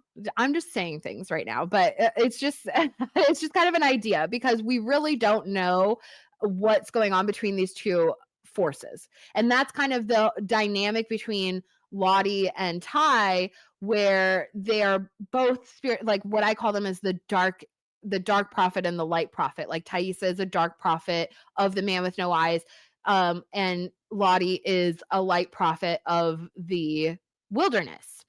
They're each, like, connected to this, and it's the same as I said earlier, where, like, if Lottie's crazy, and this is exactly what Van said, if Lottie's crazy, if Lottie needs to go to the mental hospital, then so do you, Thaisa, because you're no less crazy than she is.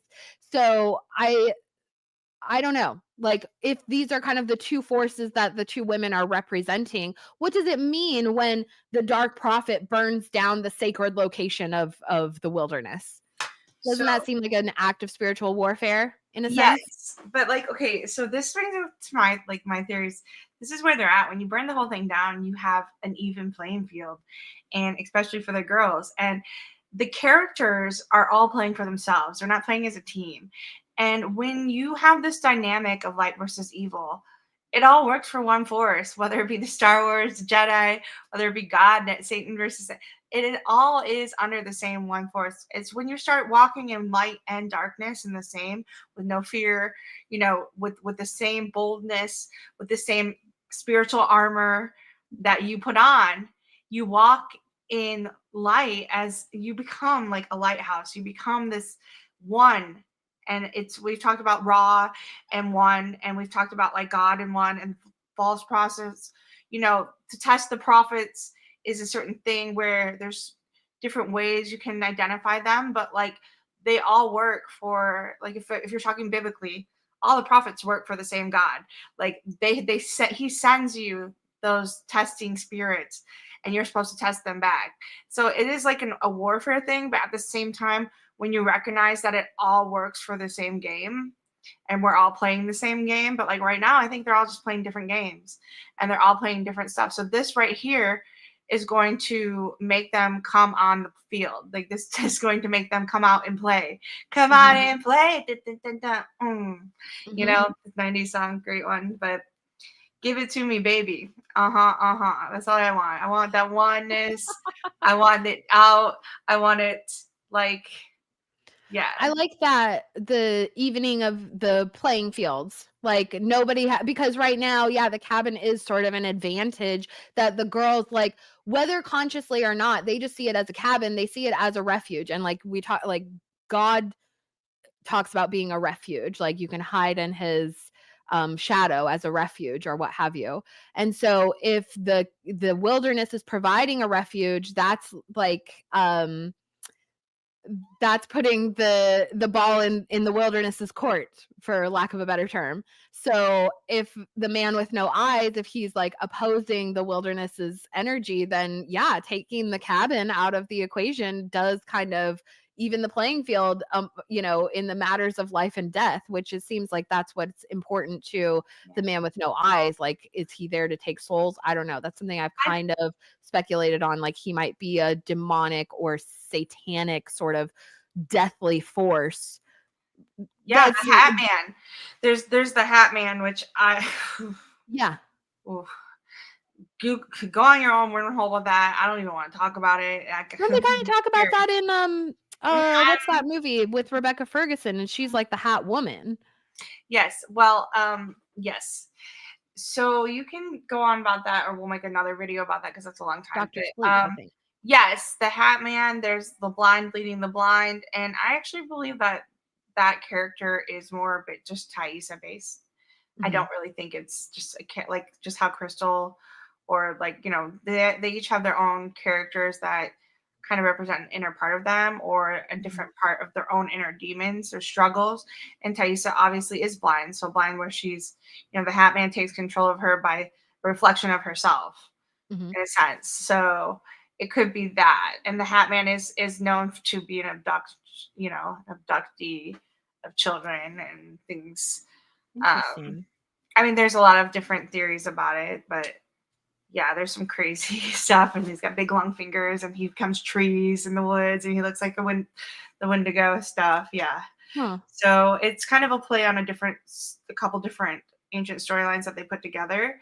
But he now has become like an internet sensation as well. So, but to me, the most important part is that he's blind, and it's Thaisa, the blind leading the blind, and is she going to take her hat off? And when she takes her hair off, it kind of symbolizes like her unveiling the veil, taking the Mhm. hat off in a sense, because in for women spiritually, your hair is like a veil.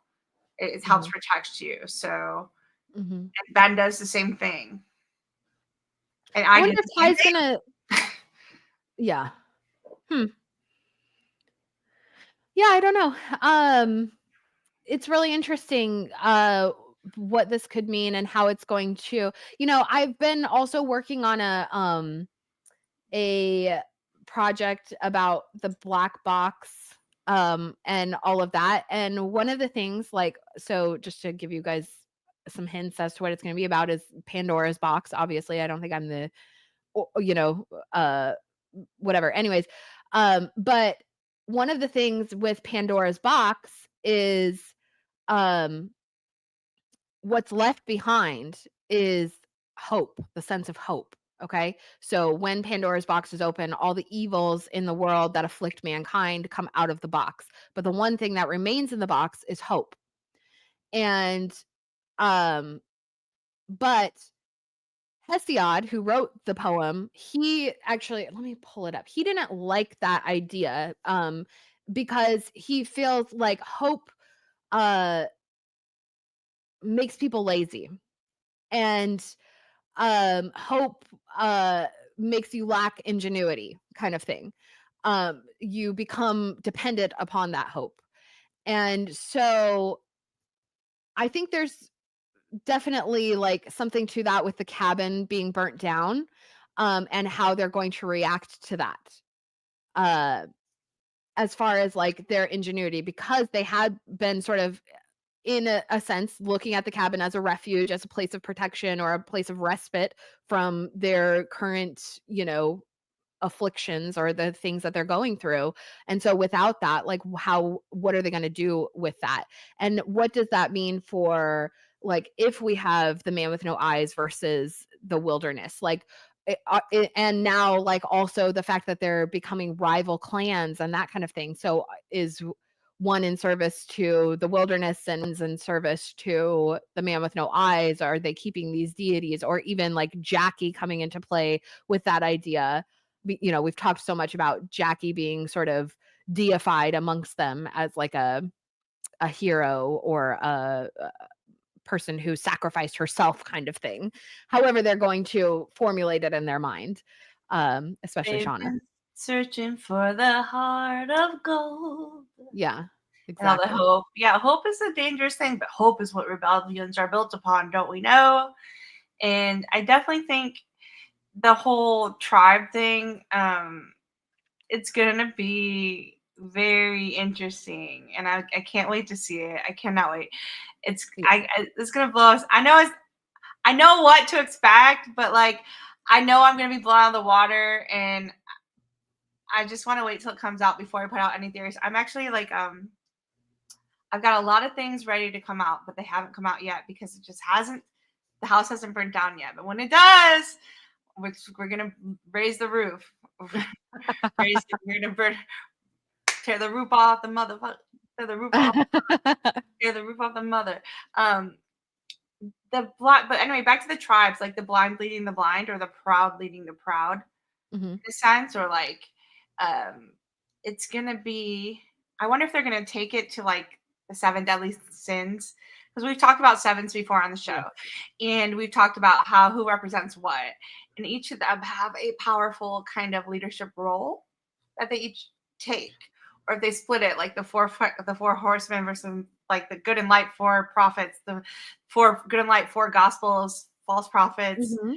in a sense. So I definitely think that the four might become a major character, like in teams, split in teams of four. Well, it's gonna be I mean, I don't know, like, about 4, because there's gonna be they still have so many survivors, and that's one of the things we, like, are kind of Yeah, discussing is, like, if it comes down to how we kind of assume with the antler queen situation that there's gonna be 8 of them, a lot of people have to start dying between now and then. So, yeah, we still have to see how that's all gonna play out. who do we think's gonna go first? Chat. Who do Um you think? Who do we think? Coach Ben? No. Yeah. I mean, he's in the running. Everyone wants. I don't know. Like I feel like the leakest wing to get rid of at the moment would be a JV team member, right? Yeah. Well, I've kind of speculated, I think that maybe a few, like, there might be some sort of accident that takes out a few of them all at once. Because, like, I don't know, there's just a lot of them left right now, and we haven't seen a lot of, untimely demises or accidents or injuries happening out there. Right. So, Brit. Do we yeah. think Brit is yeah, I mean Brit doesn't have very much to eat on her though. None of them do at this point. I Shout mean out to the, whole the cast really getting skinny for the parts for season 3. Actually, I have a couple of photos, Oh yeah, let's especially see. Lottie's, that I wanted to show you guys. Are we I'm She still looks mourning so thin. Natalie too. I wonder if are we gonna get seasons and flashbacks? Is she even cast this year? Like that we get flashbacks of her talking and things like that. It's we don't know. They haven't said quite yet. She's not Um, so skinny.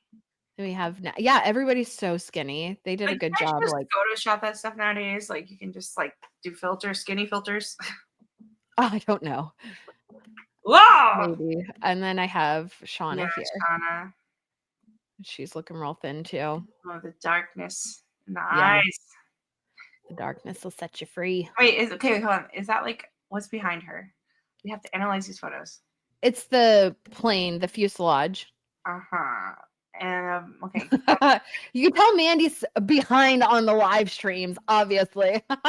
Whatever. I'm here now. That's all that matters. Yo no sé mañana. I'm here.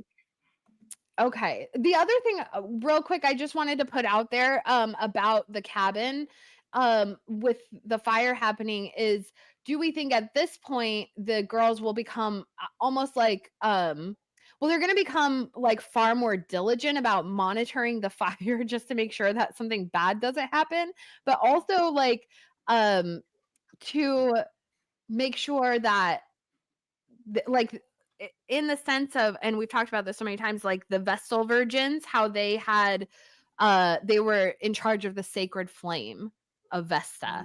And Mhm. so, and that's really tied to Van and her imagery, but also like the Eleusinian mysteries and all of that. There was a sacred flame of Rome, and the Vestal virgins were like this sisterhood um of Rome, and they were in charge of guarding the sacred flame, but they also were in charge of guarding all the records and the histories and that kind of thing. So probably the Sibylline books, which is something, you know, we've talked about, maybe not the Sibylline books, but like these records of like prophecies and also like the wills of the emperors and that kind of thing. So basically like the really VIP important documents they kept at their hall, and the sisterhood of virgins were in charge of keeping it, and as well as keeping the sacred flame of Rome ignited. And if it were to ever go out, then like literally they pay with their lives. Like it's not good. Um, so are we going to have a similar situation with the Yellowjackets now, that almost in a fearful sense, they're like, keep an eye on that fire at all times so that we're never like um put in a situation where we lose everything that we have, but also to keep it going. Like it's sort of a dual aspect of it, like keep the fire going, keep us warm. I just wonder if they're going to have somebody that's more dedicated to like being the fire keeper. I just think that that's like such an important role that they're going to need out there.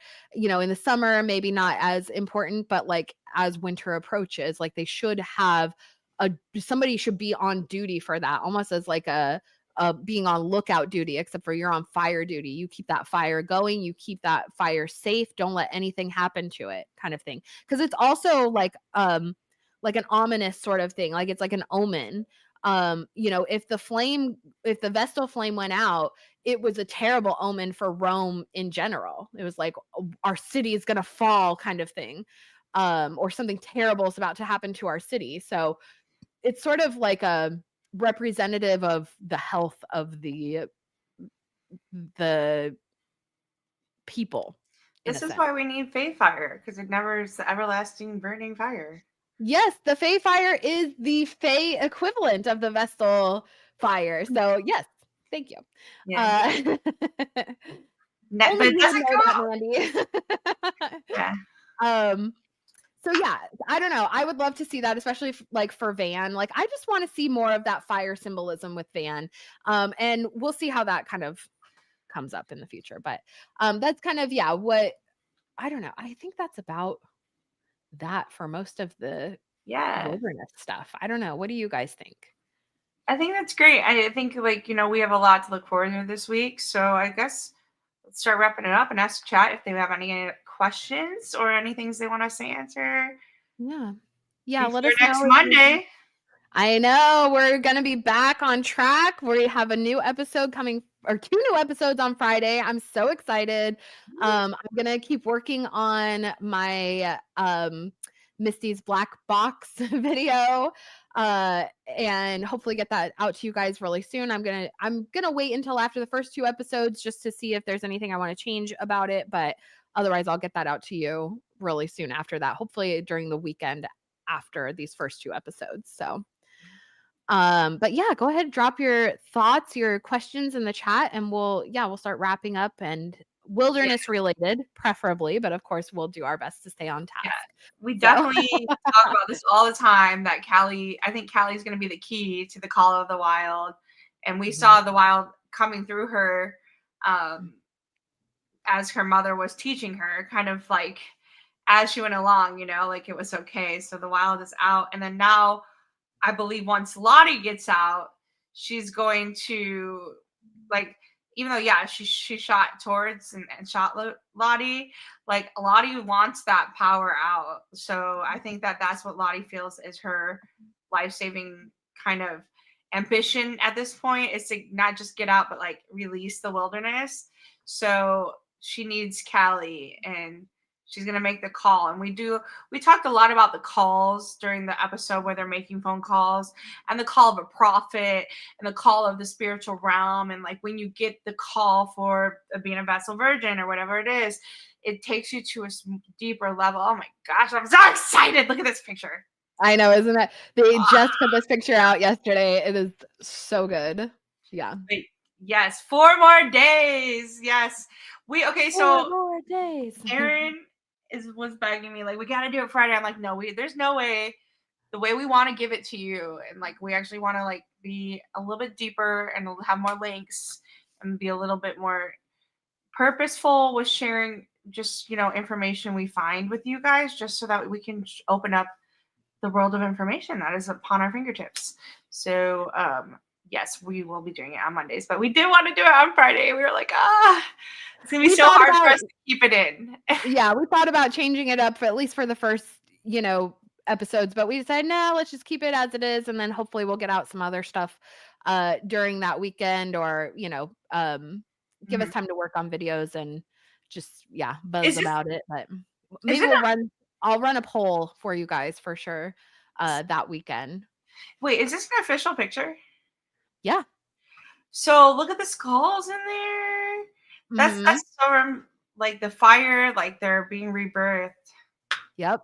Wow. Oh my goodness. Talk about that's Ty, that's Nat, that's Lottie, that's Van, Misty, and Shauna. And then who's the antler queen? It's Travis. No. Probably. We've talked about that Travis was the first original. We've talked about that too. That he was, because I mean antlers are only for males anyway usually, so true, he is the stag king. Yep. And all those hormones up in there, and just like, well, I don't know if you were here, but we were talking about it because there's the scene in during the seance when Lottie first starts having her she starts kind of having her freak out. Sean is asking her, what is it? And as soon as she says it, they've flashed to Travis, who he's just standing there. He's not doing anything. He doesn't say anything. The camera pans, what is it? And it pans to Travis and just holds on him. Super like the 14th Gilly, like he's just another it to ride. You know what I'm saying? There's something to the male energy there. It's trying to find the right male to inhabit, maybe, because it had the options. It had the option of Javi. It had the option of Shauna's baby. It had the option of Coach Ben. But Travis is the one who survives. Or like the shape shifting. The shape shifter could be Antler Queen to one, Lisa to another, Crystal to the other. I'm just saying, log lady to cabin daddy, 14th Gilly to another. I don't know. Yeah, the lesbian flag colors are flying freely on this poster. Absolutely. Okay. No, Travis. No. Listen. No, I'm not gonna get it. I'm gonna say I love you all always. Spread love. Cheer. This isn't official. Sorry, I don't know. I thought it does look someone was saying it looks like AI. Yeah, no, it is official. There is an official. It does look like AI. Like, yeah, it looks. This is the official. Or what they probably did is they probably just like put the colors and tones and stuff on it. No, it's official. I promise you guys. It is. Oh. It is. Oh, still, I like their hot pinks. It is, though. Yeah. It was put out. I want to say. I think somebody put it on. I guess it's purple pink. What's this color called? Lesbian pink. No. Listen. It's actually called number FD00DD. You really know that? I do, actually, because I'm doing a lot of editing. That is what, out of anything on this podcast, y'all, that is what it is. It's gonna be Pantone's color of the year 2026. Yes, hashtag FD00DD. It might have been his color of the year in 1997. Are we starting in 97 or 90? Editing. Are they starting in 97 or 96 then for this season? This will be 97, presumably, because it's their second summer out there. Mm. So they crashed in. I'm not going to pull up the timeline. We looked at it last week, but they crashed in May of 96, and season 2 was basically that winter afterwards. So now we're in 97, and we're jumping into spring and summer, and even later. I think we're going, because there is the episode that's called "How the Story Ends," which I think is going to be how their story, which is what they call it. They always call their time in the wilderness. Once upon a time, there was a place called the wilderness. Once upon a time, some girls crashed into the wilderness. Like, it's a story to them. So, how the story ends is, in my opinion, going to be when they were rescued. All right, you know what? I'm painting my bedroom this color. That's what's gonna happen. This is such a you color, Mandy. I'm gonna do it. Color. Watch me. And as you guys can see, I have updated my my Fayfire icon or whatever, my user icon for Yellowjackets season. So if you're wondering why the hell did she choose that awful pink and yellow, there was a reason behind it, I swear to God. Let's call it gold. Okay.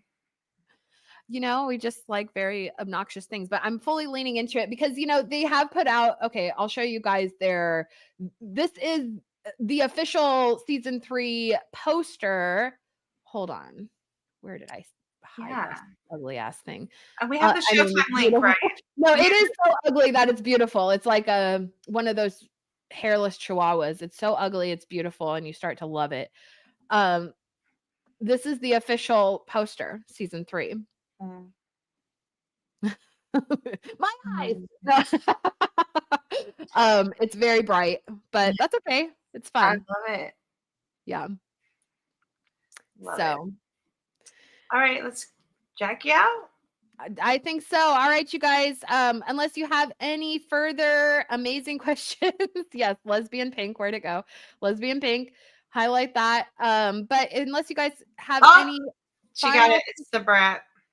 I just want to say, Erin did this stuff years ago, by the way. Trendsetter she was on the original Fayfire stuff. The brat came out. You guys want to see I am the original brat. You guys don't even know. My original icon looked like this. Yeah. I am the OG brat. So actually I decided after, because now we're doing because I decided, okay, well, Yellowjackets brat is the pink and yellow, and Charlie XCS brat is the green and black. But who else is green and black?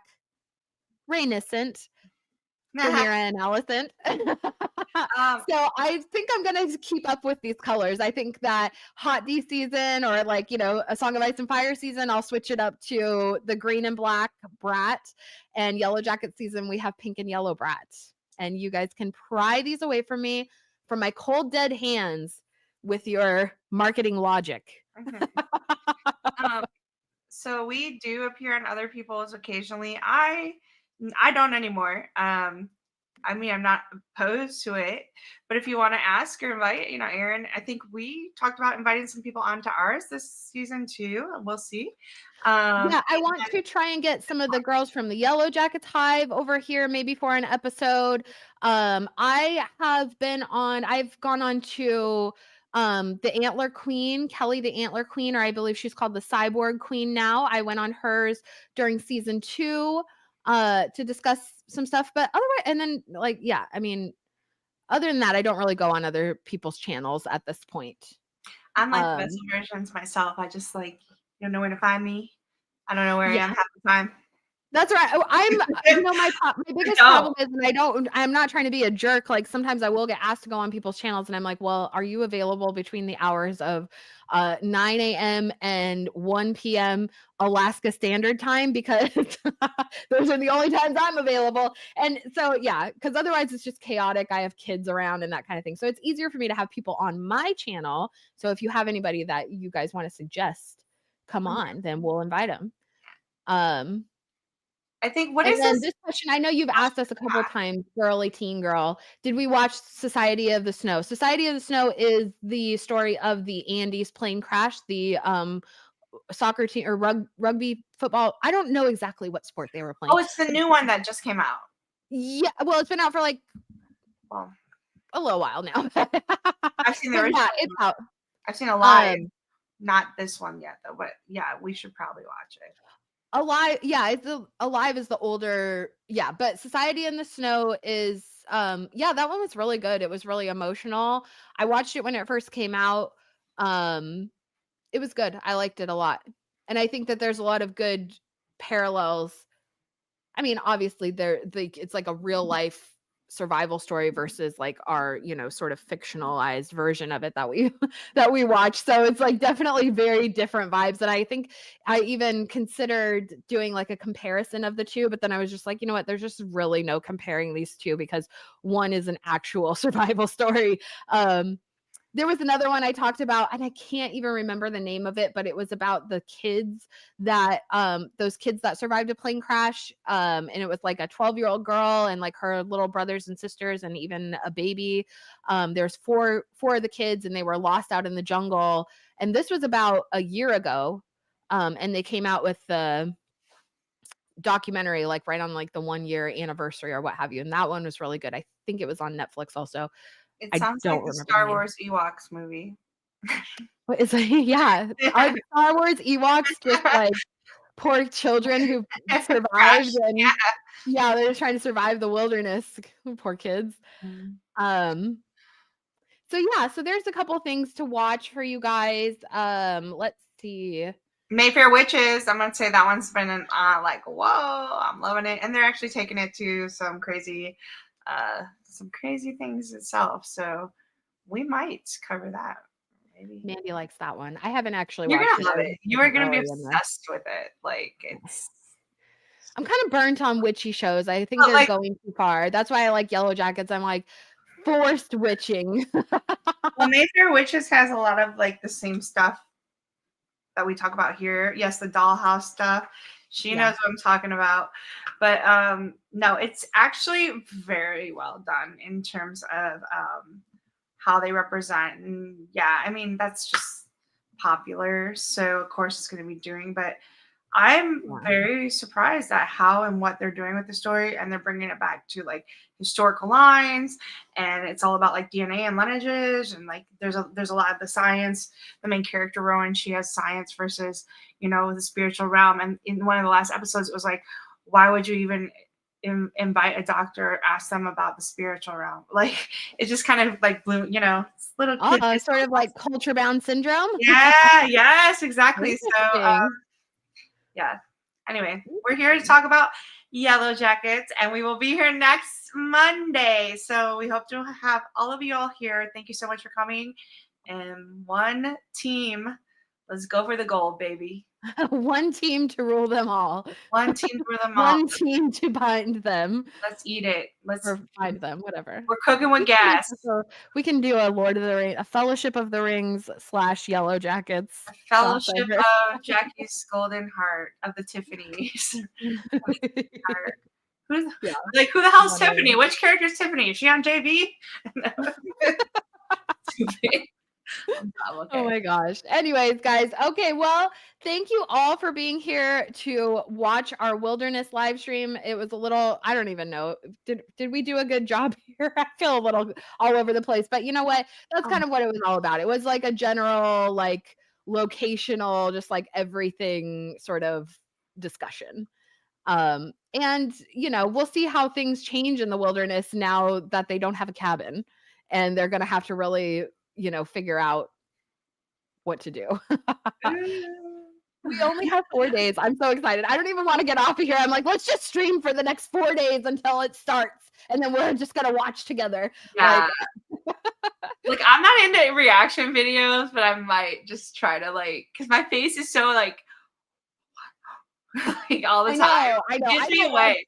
I might I end don't up like doing watching them it. either, but part of me wants to just, like yeah, maybe we should. We could live stream a reaction of just our faces and be like Okay, and also I want y'all looking for MVP. Like, we're gonna look for steals, like who's stealing whose boyfriend, who's stealing whose food, who's stealing all this stuff. Best steal of the game. Okay, the the MVP of the superlatives. game. We're voting on Yep. it. Yeah, superlatives. We also Mandy's music corner is coming back to you. Mhm. So we'll have our, fresh music picks of the week. Yes. You have 2 songs for or 2, whatever, 2 songs to choose for this next week.